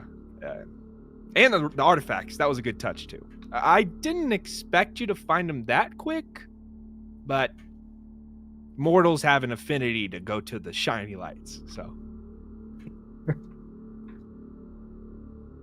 Quick. I was like, Next months, question. dude. Months and years and all that time. It doesn't really, you know, it's like a breath. So what's this big finale you're planning? Oh, not me, not us. We kind of had to take a side role. I guess you could say we are under new management for the time being. See that, what's that dude's name? Sparkly guy, kind of a bitch, very ominous. What is his name? That guy. He's done some real nasty work up above. That rift, that part, the apogeic heart that you've been protecting for us for so long. Thanks, L Dog, for that. He points to you, Epitor. Yeah, that has now become an enormous citadel, and we can't touch it. We can't even get within the continent of it. So all you, my little favorite boys, and you're all gonna be mounting a huge war, take down the citadel, and win us this fight, like you were supposed to do before everything got all fucked up. But that's the plan. That's the game plan. It's already in motion. Like once we get you back over, you're gonna fit right into the roles. Trust me. We already got everything laid out.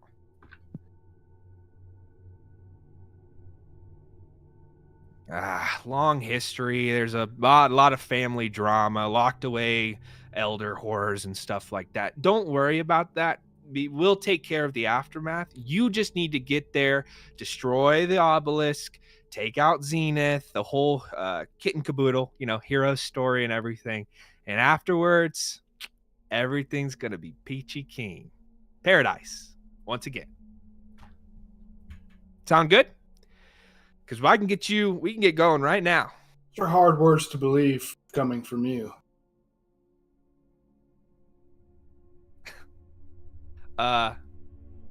He locks eyes with you, Gaius, and he says, yeah, got a deceit and everything. We're not the only one hiding things, though, are we, Gaius? Nope. Yeah. And none of you even bothered to ask or try. But I can't put it past you. You know, tragedy, losing a comrade, it really muddles the water of like who the good guys are. So there was one final part of this that we brought you here for. There's been a little bit of a theme running here. This is my home away from home. All of it. Everything up there that dies is lost, forgotten. I feel like those words have been said a lot. Well, it's time to enact those. We've already done 2 of them on your behalf. But the final part of this little act needs to be done. See, the plans have been going pretty well for the most part. Thousands of years of prep. And then suddenly, stuff starts going out of control. And if there's one thing my brothers and sisters hate, it's losing control. Trust me, they hate that.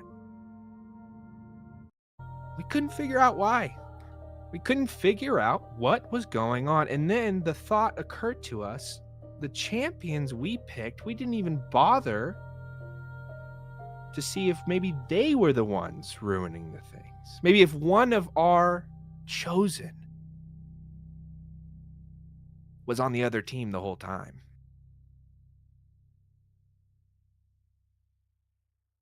So, we sent you here, and you've been lost, wandering through hell. You've damn well been forgotten. It's been just a few years or something since you guys left. Time for the third part.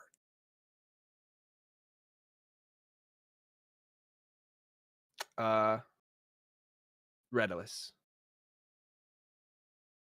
Yup.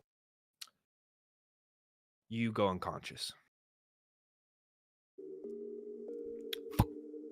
He points his finger, and Redalus falls to the ground. And then his body, a familiar like beam of energy appears, and a disintegrate spell turns him to dust. What? Ugh, that felt good. Okay. Trifecta's been done. Oh. Him? Yeah. He was like the spy. He was giving information to Zenith and that Wrath character the whole time. All the plans, all our preparations. That's why Capstone was under siege, all that. We figured that out like right before we sent you here. And we wanted to take him off the board so no more information could be shared. And then also, take care of business. So, you all ready to go back? You've just been sharing information this whole time, and instead of pulling him out of the group, you sent us all. Well, we had to down make here. sure. We had to make sure that none of you were on his side as well. It's all part of the... Listen, if we don't have to worry about the details. You want your hero moment. I get it. It's going to be great. You're going to lead the armies into battle. You're going to take out the villain. It's going to be great. So let's get you home and get that started. Okay? Why are you the one telling this to everybody?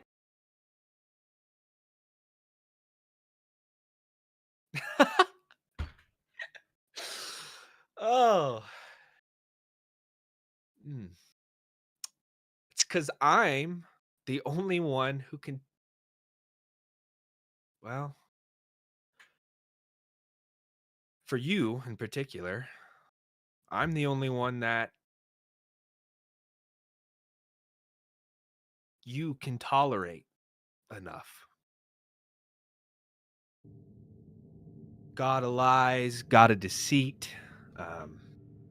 You all have that in you, and that's my gift to you all.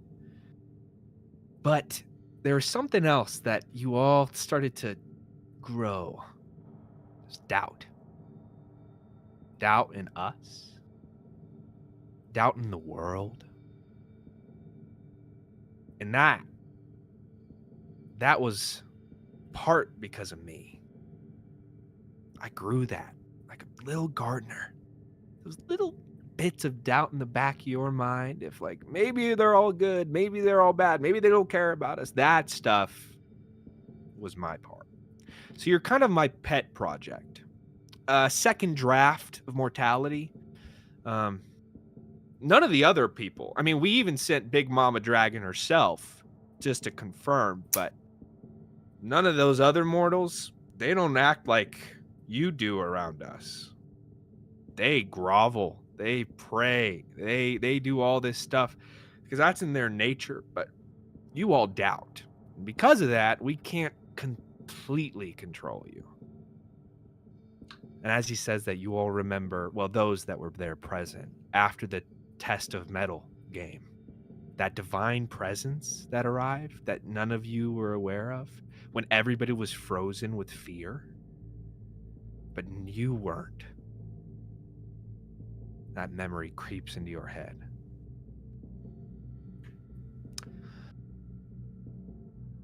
I guess that's all to say you're my favorites. And that's why I'm here. And I'm one of the only ones who has this secondary realm, really. It's just whoever drew the shortest straw. So this is my home when I'm not up there.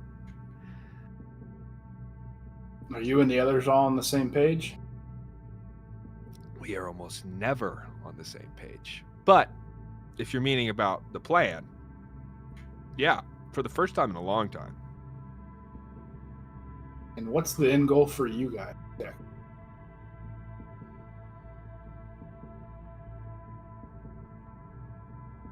Well, that's not even true, I don't think, anymore.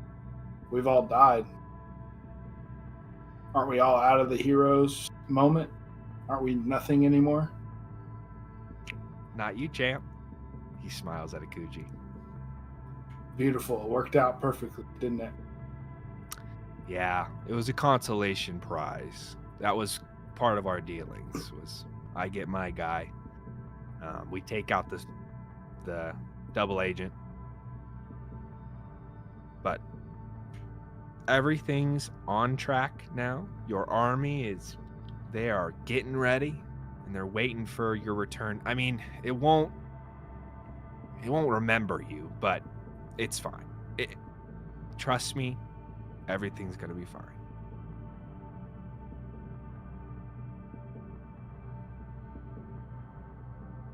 You ready to go back?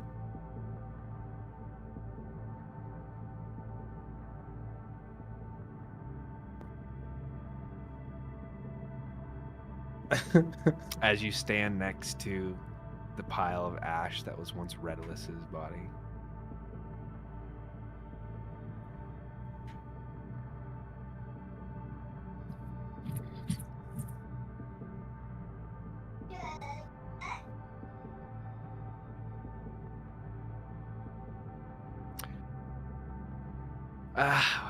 He wasn't, I mean, not him. What was inside of him was. From when he got captured. Yeah.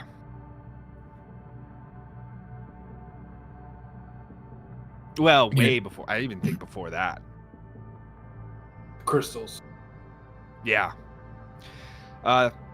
When Dronenheim fell, there was one alongside Zenith. She was kind of a bitch, honestly. We were able to kill her, but they got away with her remains, and I guess they just shoved her right inside of that dude. And yeah, I wish I knew more. I mean, we wouldn't be doing this if I knew everything. I'm not completely omnipotent. I know a lot. I do know a lot.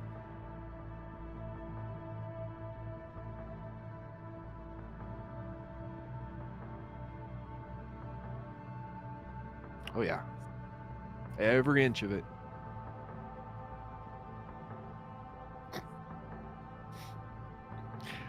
Yeah, I'd say that.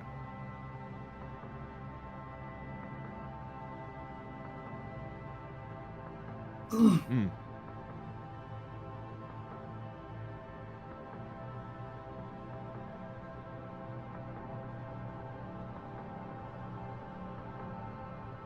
Yeah.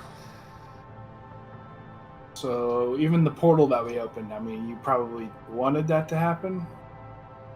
Oh no. God no. I didn't even expect that. To be honest, I've kind of delegated a lot of responsibility on that, and I mean, we'll get it fixed eventually, you know, a couple thousand, 100,000 years down the line. It's nothing to concern yourselves with. I mean, the devils, my friends down here, they love fighting and killing. So you've really just opened up this like blood war for all of eternity.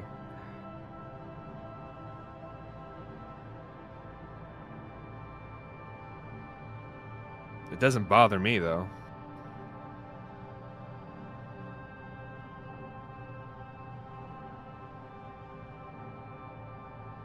Well, I didn't sculpt it that way. It just was easier to do that. We had all these souls coming and piling up in the place. And if you don't take out the trash every so often, the place starts to stink. So we needed a place to put all the trash at. So I made this. And that's just where you all end up. I'm sorry. It's just the fact of the matter.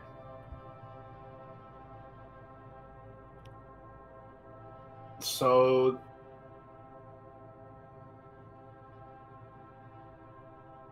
Oh. He kind of takes a moment, blinks. No, gone. Not here. Oh, it ends up here usually, unless certain circumstances where, you know, you give up your soul and, you know, there's nothing. If you don't come here, you just go into the void. The in between, the astral, whatever you want to call it. So he must have done something huge to have Babby Boy send him somewhere else.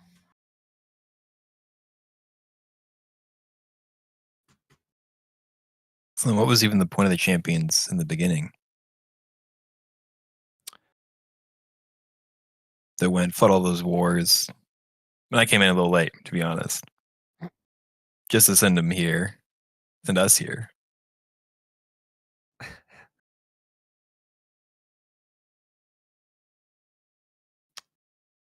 Make me a persuasion check. I'm gonna tell you, it's DC 20. come on, Mr. Paladin.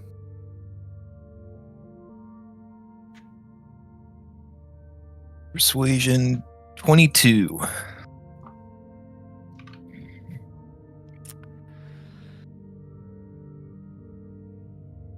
Oh man, Law Dog, Hell Dog, I love you, man. I really do. I appreciate you. You started the whole doubt train, and shit. I'll reveal the deck a little bit. We had a little side bet going, on how we want to change this place. Like I said, you were the second draft of Mortals, but we're thinking grander, bigger scale. What do we want this world to become? So we all put our hats in the ring, picked our best and favorite mortals, and whoever would come out on top at the end of this whole thing would get to make the executive decisions. You know, where individuals would end up, if we want, you know, morality, if all the nitty-bitty stuff that it comes with being a divine being. So the champions were, I'm sorry to say it, you were just the sideshow. But still necessary. Still necessary. We needed to inspire hope in all the other people. We needed faces that weren't just ours. We needed to show that if they came together, they could do something bigger than themselves. So we took some, tortured souls, some individuals that had a really bad history, the ones that lost their homes, were betrayed, like no mother and father, stuff like that. The people could relate to, good characters. We put them center stage. And then you had to go and find that fucking rock. And you ruined every part of that plan. Because I don't know what you are now, but you are no longer the champions we made. You are like this weird taste in our mouths. It's like bitter. Ugh. It's like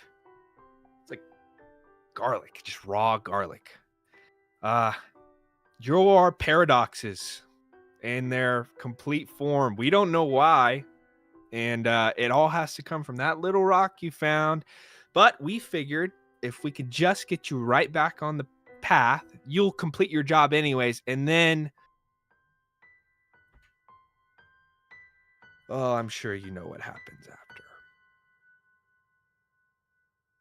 And he kind of looks at Redalus's ashes.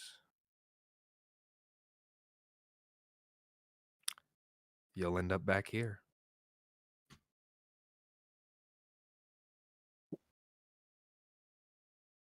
Right where I started. Now you mean That's to tell right, me buddy. all this is going on. Yet you can't get me my fucking sister? Send me back with her. Come on. That wasn't the deal, bud. And you know it wasn't. I held up my end. In fact, all the champions are dead. I gave you what you fucking wanted. Deal's done. Not yet. And the champions aren't all dead. You've been gone for some time, guys. You think the world just stopped? You think people just didn't want to do anything? The plan's been going even while you've been here. You still got work to do. Our deal ain't complete yet, Mikuji. Here, I'll sweeten the deal if we can just get this train moving. He waves his finger, and Redalus's body, the ashes, reform. And you hear like...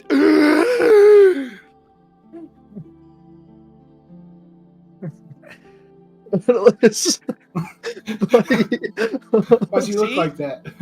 Not completely evil. Yeah. You see, like, yeah, you see it, so he's like, oh, sorry. He fixes it, and it fixes itself. Does he still have like his crystals and everything embedded? No, they're gone. Oh man. Oh. Sometimes you have to throw out the baby with the bathwater. This seemed like the easiest way to get my point across. Redalus, no hard feelings, bud. It was mainly to kill the elemental creature that had taken itself inside your system. Bad news, I don't know if you can do magic anymore. Good news, living and breathing.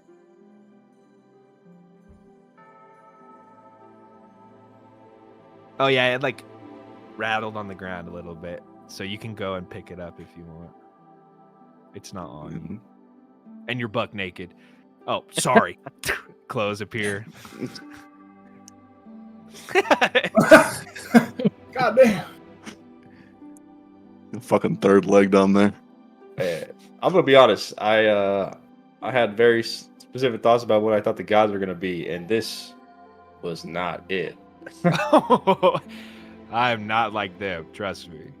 Oh my gosh. And I keep coming back to it because we're just kind of delaying it. The sooner we get this ball rolling, you're really gonna see what change I'm gonna bring in the world. But again, what's the point of all of us keeping still going other than Akuji? What does it matter?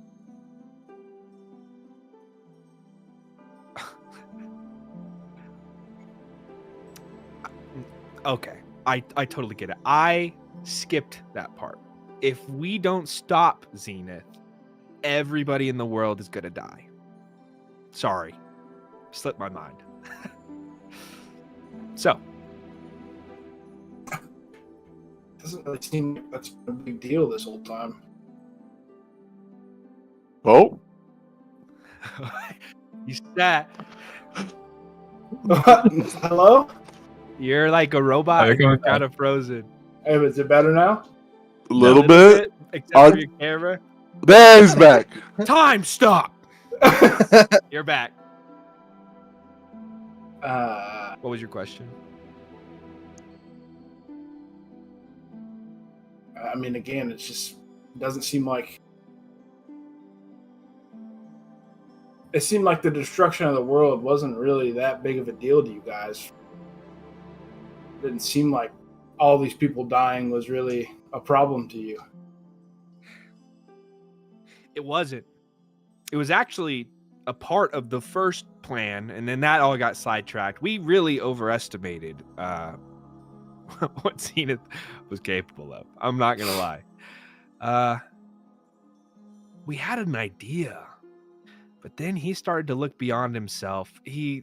Old rumors from the Titans about something they really shouldn't have known about had gotten distilled down to him. Secrets that really should have not been revealed.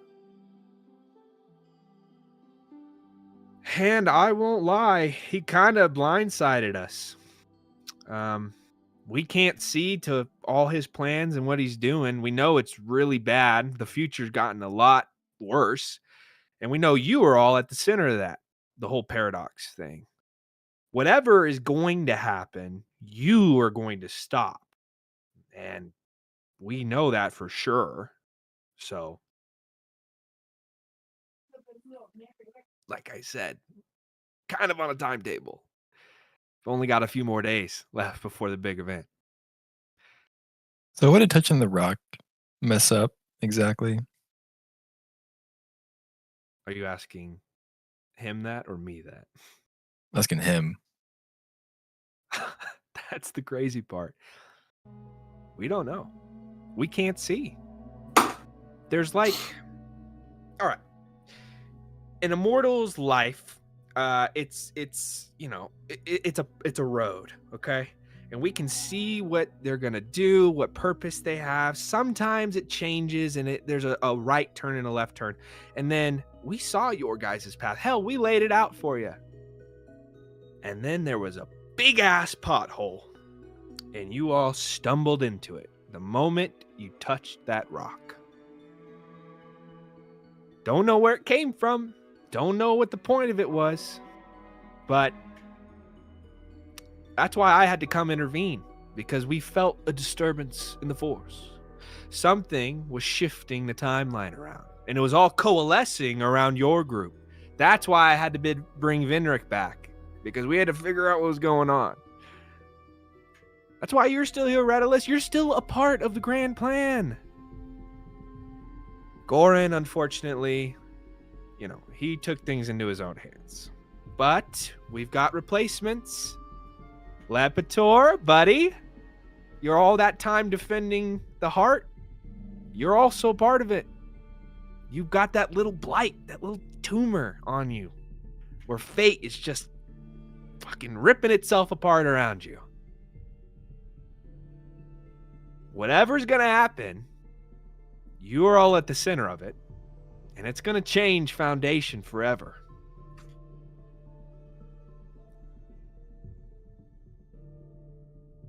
You, he points to Marco, you're just tagging along.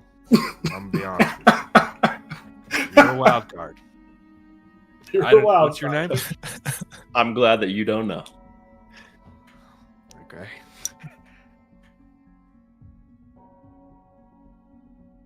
Anything else before we get on? Yes, Tormund.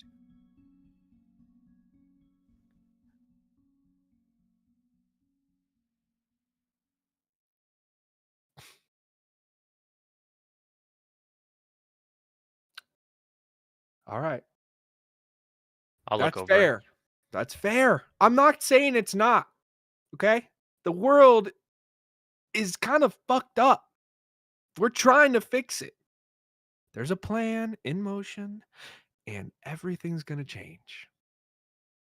Okay? If you want to talk to the other gods because you think they're better, by all means, but let's save the place first, and then we'll do all that. Is this still true that whatever we kill down here, like if we kill something, we take their role, like we get their power? Like if we would have killed, what was he called? Nyrax. Nyrax. That poser? If you want his job, I'll just give it to you. It sucks. Well, I wasn't talking about him. The room goes pitch black. I would love to see you fucking try. I can't kill you, but I can make your fucking life not worth living.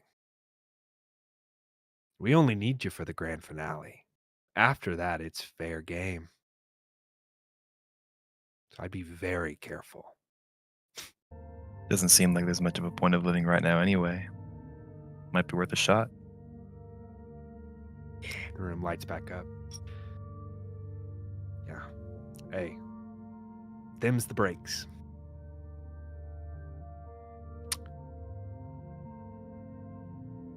You want paradise after you die? I thought the whole point of mortals was like, it's not about what happens after. It's about living in the moment. It's about the life and the journey. It's not about the destination. And now you're all getting hung up. I'm like, oh, I get tortured for eternity. What happened to all that gusto before? If you want something after, take it up with everybody else. Pray for it. I don't know.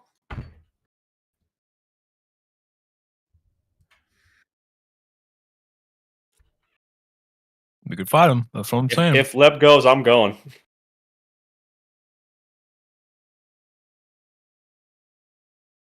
We weren't ready for that though. We know he can do that now.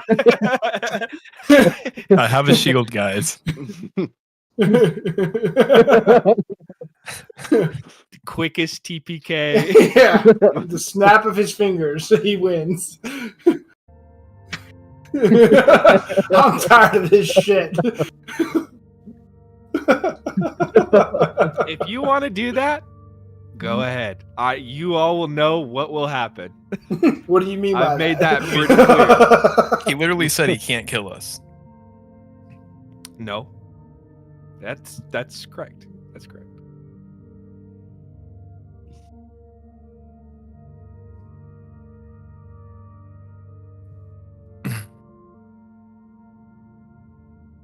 Don't fucking speak to me. Ooh, drama. Problems in paradise? Sorry. Are we done brooding? It's unbefitting of champions.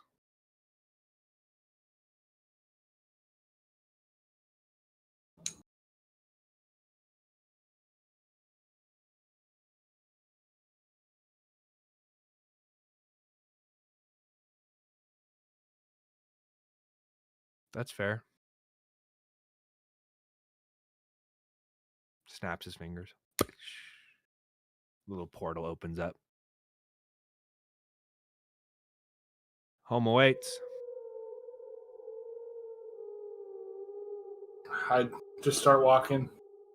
I don't look at him or anything. I just I'm walking Go next to Guidus. Yeah, same.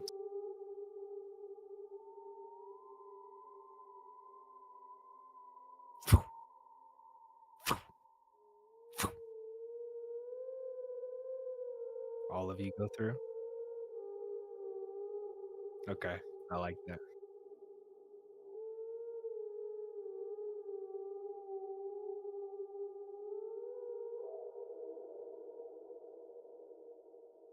It sizzles.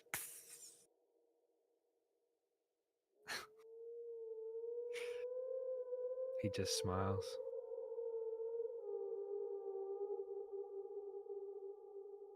You go through.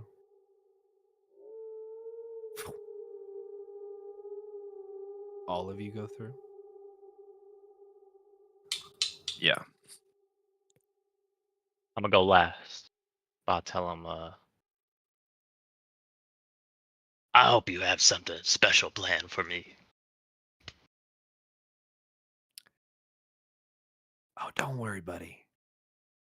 You're at the center of it all. Just keep doing what you're doing. I'll wink at him.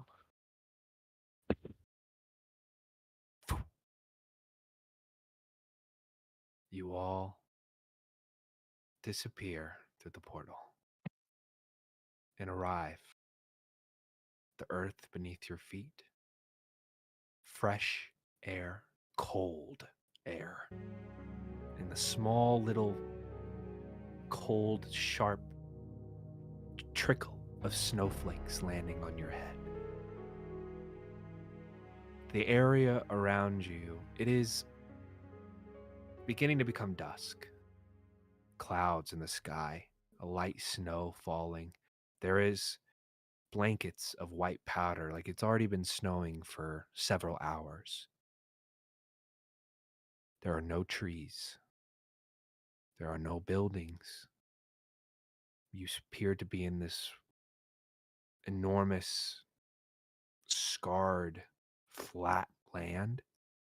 There are mountains off in the distance. It is quiet, eerily quiet. As you look and scan the mountains around you, you all feel a creeping sensation in your stomach. You are staring at a very familiar mountain range. One that the Tower of Champions was tucked right next to. And what remains there now is an enormous crater. Miles and miles and miles wide. And that's where we're going to take a 5-minute break. Welcome back. Death and despair. Death and despair. Let's go, dude. It's all great. I'll be back.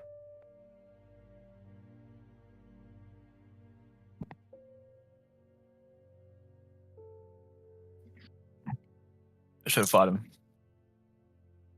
We're still friends, right, guys? Only because Guys, Riddle we're is still is friends, alive.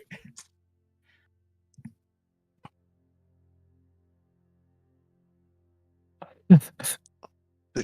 I think he's crying.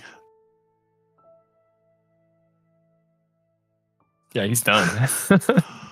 Okay. Uh, fuck.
have for break?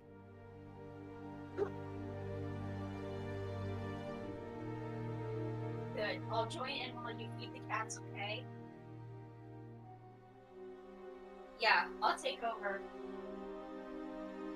If you do, I'll cover the first part. Don't worry, I don't know. It's my turn. Thank you. I'm just playing now. Go grab the cat. It's right there. I will. Oh, there's music on here. Oh wait, how do I turn this off?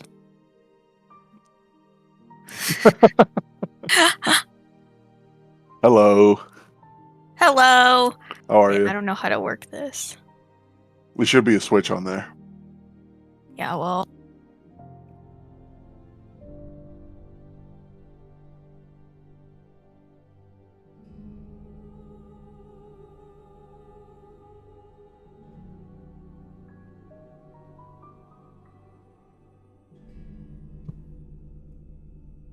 Do you believe that shit? Motherfucker. Yeah, man, You're I can't believe fucking- that shit. Everyone's dead. Yep. My player is Leo Pepter Hoslow. And looks more complicated than an accounting firm. Whatever's on this page. Kinda is. It's like you need a whole degree to read it. I am taking over for Jordan. I am an exemplary player, obviously.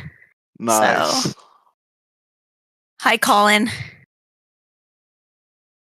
Hi. You look very thin. It's like you Thank lost you. a lot of weight. Probably, yeah, since I saw you. Like 7 or 8 pounds.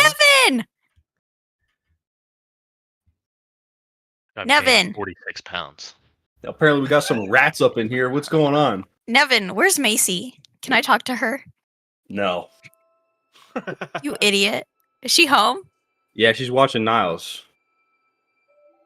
Watching Niles? What do you mean? He's self-sufficient. Just throw Cheerios on the floor. He can survive. It's fine. No, they just stand at the gate upstairs like this while I play D&D for 3 hours on Sundays. Yeah. Jordan, you're not needed right now. I'll let you know when I need to attack, okay? Outside of eyesight. Yeah. Thank you. I still don't get it. Who's this Asmodeus guy? Hey, you're fucking boss, What are you bitch. talking about? I don't understand who he is. The motherfucker's manipulating These you. from Kylie. God, they're so heavy. Okay, guys, what are we doing? I think I'm kidding, but I'm not. We're Okay, waiting just kidding. for I have to the do other two. homework. Jordan, can you take over? The city that they've been protecting. Has been destroyed. From the bottom. All right, so there's a world. And in the world, there are gods.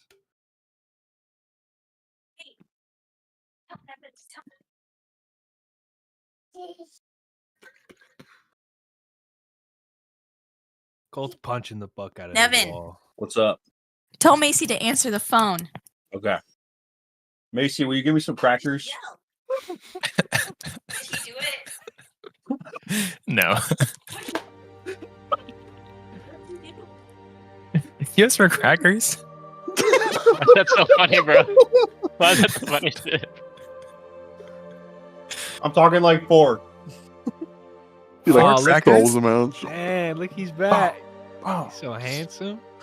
he's so mad. Who, me? Why are You there look so 4 mad holes right in your now. wall? Oh shit! I didn't think you could see those. His hand's broken. It's Bruised, What? bloody. Did you know this whole time? Starts getting all swole. Richard, fix your cam.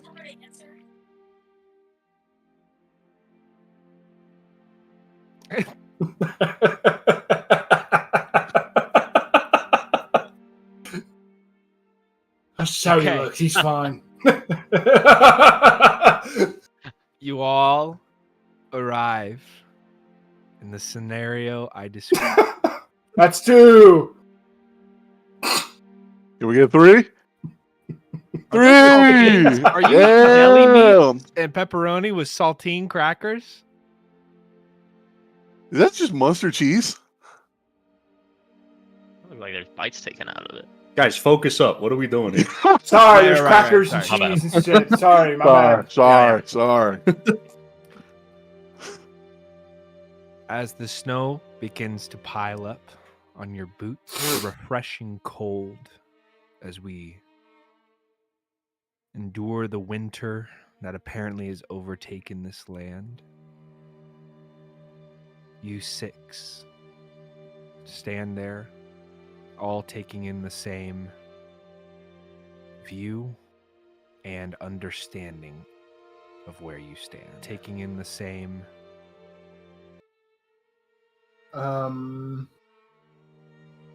Refresh my memory, please. From inside of Protenheim, where was Venric's Batcave at? Was that out of town? In It town? was along one of the mountainsides in town. One of them was.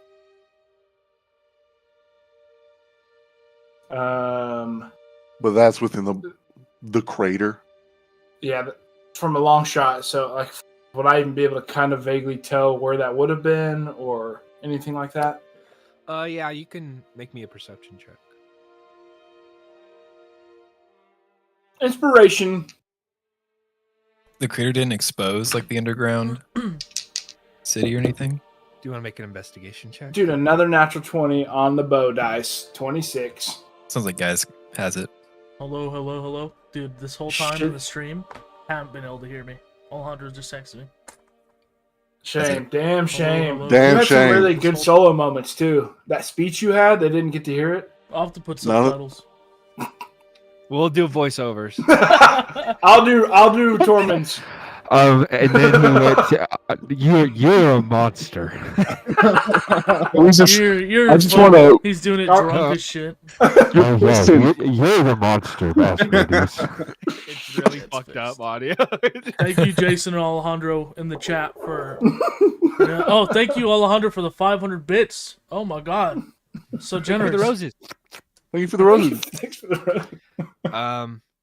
On that natural 20, you easily are able to scan out that ridge where it eventually slopes down to the ground in that entrance. You think it doesn't look like that mountain's part has been completely destroyed. There is like a definite terrain difference though. And as you scout over with that natural 20, you see it's an enormous crater. And it's shifted the terrain here quite a bit. A lot of land and stuff has been expelled outwards. Like an enormous detonation happened of some kind. But from the center out. Not like something was shot into the city and there's nothing left. There is no building, no structures at all. Zero. So, like, if you didn't know Protenheim was there, would you, like, just assume that nothing ever existed here? Just a crater. Does it seem similar to, like, what happened at Fort Capstone, but on a bigger scale? Yes. A cosmic, logically grander scale. That's a word. Thank you. I'm a god of this world. It's a word that in this world. That's a word. Can you spell it and define it for me, please? Later. It's in the Google Doc.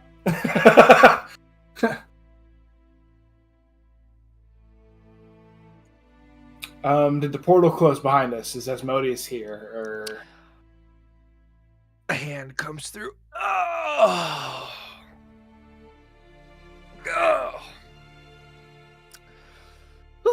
Kind of cold. Snaps his fingers, puts on like a perfect like bear pelt like vest. Much better. Well, Here it is. You gonna say what happened, or I say Tormund's gonna rush his ass. I'm gonna stop him. Full glaive in hand, trying to swing. I'm on gonna him. stop him. Yeah, I would also try to step in to stop him. Both of you I do not. roll me You could fucking strength try. checks opposed to his. get his ass, Need a strength Tormund? check, Tormund. Straight check. Yeah. All right. Marco is not strong. Just a flat strength check, huh? That's a nat 1. Oh, do Oh, I he even need to came roll? through. And I rolled a 5, so not happening. As long as you don't roll a 1, you I probably rolled a win. 14. That's not that great. He breaks through, and you charge at Asmodeus as the portal behind him closes. He just kind of slowly looks over as you do that. What are you doing, Tormund? I'm just bringing the glaive down, trying to hit him like right in the sternum area. He's like a little tall. He's not that full 30 feet, but like maybe 10, 15 feet. But you can still make for that strike. Roll me an attack roll. Okay. Also, Tormund's not like thinking at this point. It's just like pure rage. I'll give you advantage on this. Rage and sorrow. Advantage on the attack? Could I, Levitor, do you keep a whip on your hip? Yeah. 20, I'd like to try to take that whip from him and try to stop him from attacking. 20? 27. 27. Holy shit. Uh, Fuck, never mind. You cut, it hits his skin. He's He dead. did not like that. You can roll damage. Fucking sick. I can't wait to see how much this 1d10 affects him. I'm waiting to see how it affects you. What do you mean this is not going to have any repercussions? You're probably right. What the I fuck? agree. Out of the gods, he's probably the Where my easiest D10 at? one. He seems like a chill dude. Oh, you've been touching my dice? Why am I getting roasted? Now answer the question. Answer the fucking question. Did you touch that fucker's dice? Right now? Did you touch his I made this dice? for you. I made Fuck it for you. Actually, For Colin, you. could I have made this attack reckless? It already had advantage. Yeah, but could I have... Sorry, Great Weapon Master is what I wanted. Yeah. Would it still hit with the -5? 22? Yeah. It would have hit, yeah. Okay. So I rolled 7, that's +6. That's fucking 13 plus 3 for rage, that's 16. Plus motherfucking 10, that's 26 damage. Asmodeus the god. Yeah, you tell him. That's Tell what he him. does. It's his Tell thing. him. Cut, and the blade cuts through. No blood or anything comes around, and he looks at you and he says, "Really? Do you go again?" To hit? Yeah. Definitely. Another strike cuts in. All right. Cut it out. I'm pulling my I was key out, being and nice. I'm trying to flurry of blows him now. Every ripple, the snow around Asmodeus' feet is being dispersed from the power of these strikes. And it sounds like thunder is clapping. And he says, "All right." And it gets more progressively. "Cut it out. I said enough." And he slaps you. I'm scared how much this slap is For a gonna be. 44 to hit. Yeah, that I'd say that. You automatically fail 2 How much health do saves. you have right now, currently? Me? Yeah, You really want to know? He's fucking. Yeah. He's rolling on. 312. you're gonna die. 700 damage gets knocked a mile away.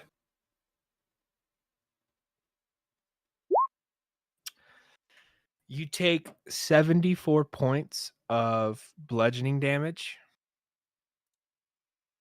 and are shunted 150 feet away, deeper into the crater.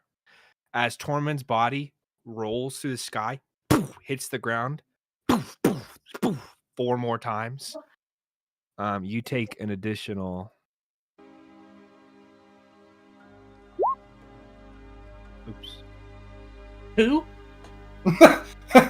Hey, shit. Additional 23 or 25 points of bludgeoning damage from every roll.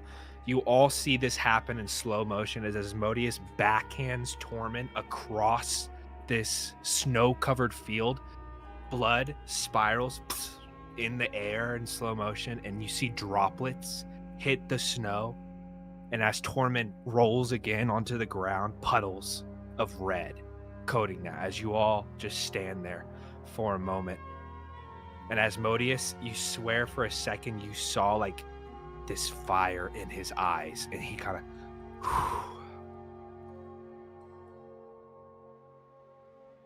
I get it. You're mad. But the end result was going to be nobody left. Nothing. It was one city or everything.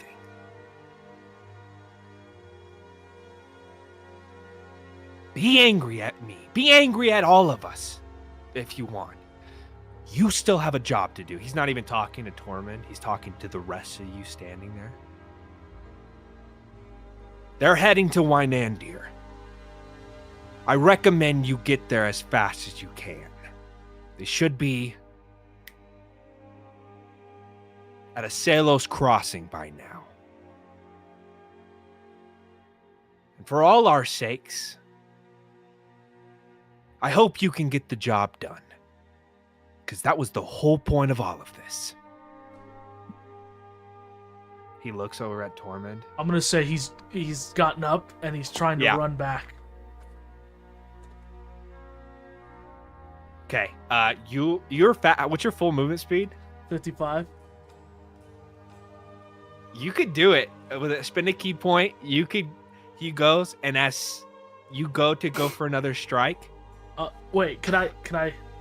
I want to run, like, when I start getting within like 30 feet, you'll hear Tormund yelling, and he'll say, and I think all of you know what this means. He'll be yelling, "Hope is neither light nor flame," and he's sprinting at Asmodeus, and you see the chest plate starting to glow. Redolith is gonna just step in front of him, like taking the hit. Roll me another strength check, both of you. Nat 20. Damn! What does that make your total? 23. It's pretty strong. Pretty strong. Natural 20. Holy shit. Wow. What are the chances? That's crazy. That's cool. my god, and that makes it a 26. You barrel through, and in a moment, he shoulders through. Back at Asmodeus. Do you take another strike, Tormund? Yes. Another strike from his glaive lands on Asmodeus, and another backhand. In another direction, 100 feet. You don't want me to roll my damage for that? Like it matters. You take 70 points of bludgeoning damage. Guys, we gotta stop him. And another 34 points of bludgeoning from the tumble. Another trail of blood spots there. And Asmodeus just stands there. Are you done? Tormund on the ground. I'd say at this point, Tormund's pretty fucked up. So he's standing up, using his glaive as support, and trying to muster his way back towards him. And he's crying at this point. For what? What is this all for? To prove a point? You lost. You lost things. We all have lost things. You could finally do something. End all this. We could change this world, but you want to fight.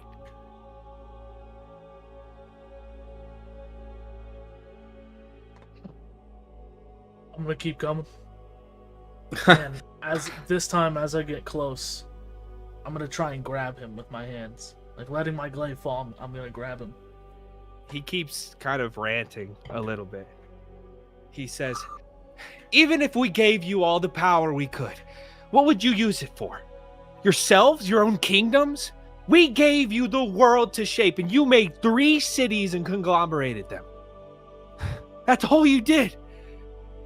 We made everything for you. And you couldn't change one part of this. You couldn't have. And then you get within, you grab onto that vest he had formed. You're bruised and bled. Your arm is broken, completely shattered at the side. I'll grab him and I'll get in close and I'll say, give them to me. It's an ecosystem. They're gone. They're down where you were because everything ends up there. And there's nothing you can do about it. He goes to for another hand.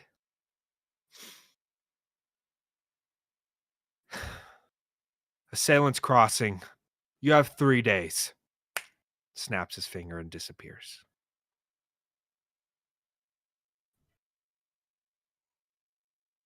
That last slap would have killed me. Yeah. We know, Tormund. Tormund falls to his knees as Asmodeus just vanishes. I don't know, boys. I think I didn't have connection to Jotunheim like you did, but I think we're all on the same page here with.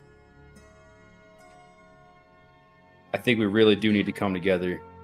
I think we really do need to make a change here. But maybe we all sit down and talk about what happens afterwards. Maybe we can prevent this bleak future for all of us.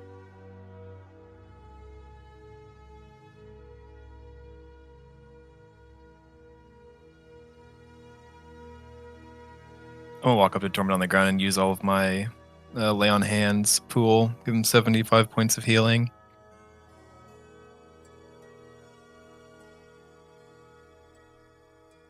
Hey, I agree with. Go ahead. I want to say I agree with Marco. Hopefully, there's something that we can do. Hopefully, we're not just hopeless against the gods and their will. I don't understand what he was saying.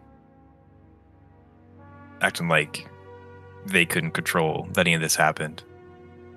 I mean, little Ozma over here acting like they... I don't know. Apparently, I mean, they have all the... prevented that. He's talking about if he gave us all the power, well, they have all the power. And look what they let happen.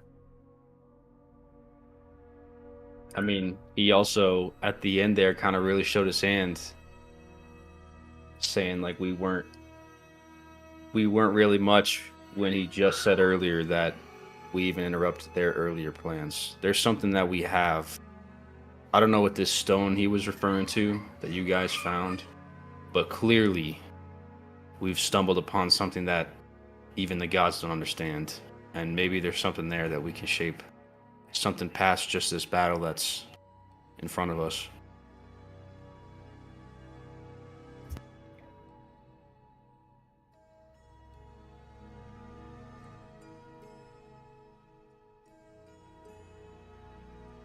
Norman's just on the ground, gripping pieces of the earth and fucking shaking with sorrow. And the steam is fading.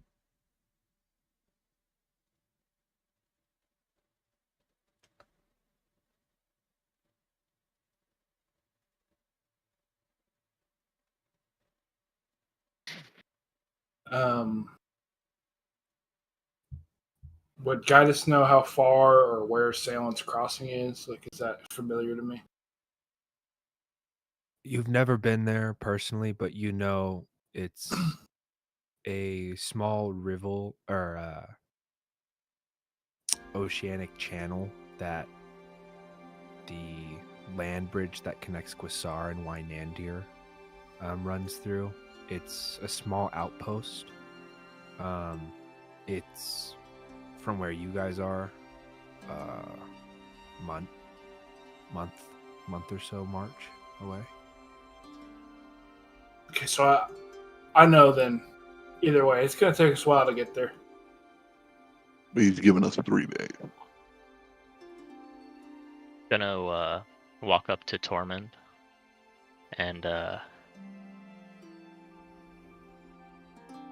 Does Asmodeus seem merciful to you?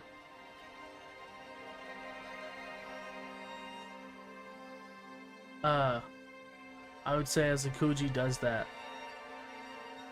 Tormund would look at him, and for a second that anger's back.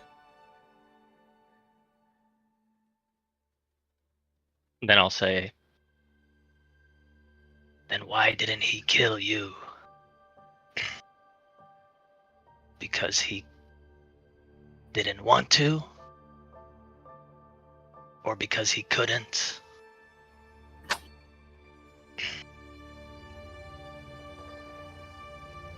I don't know.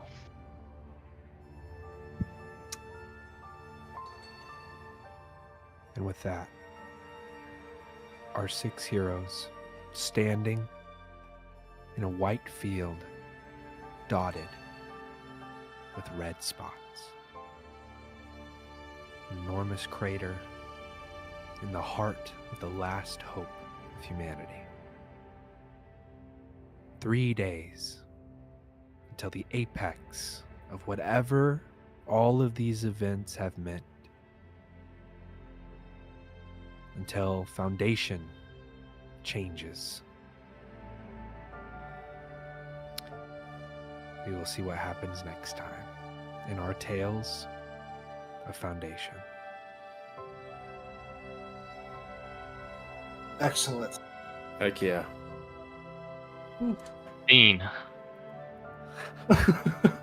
It's Dean.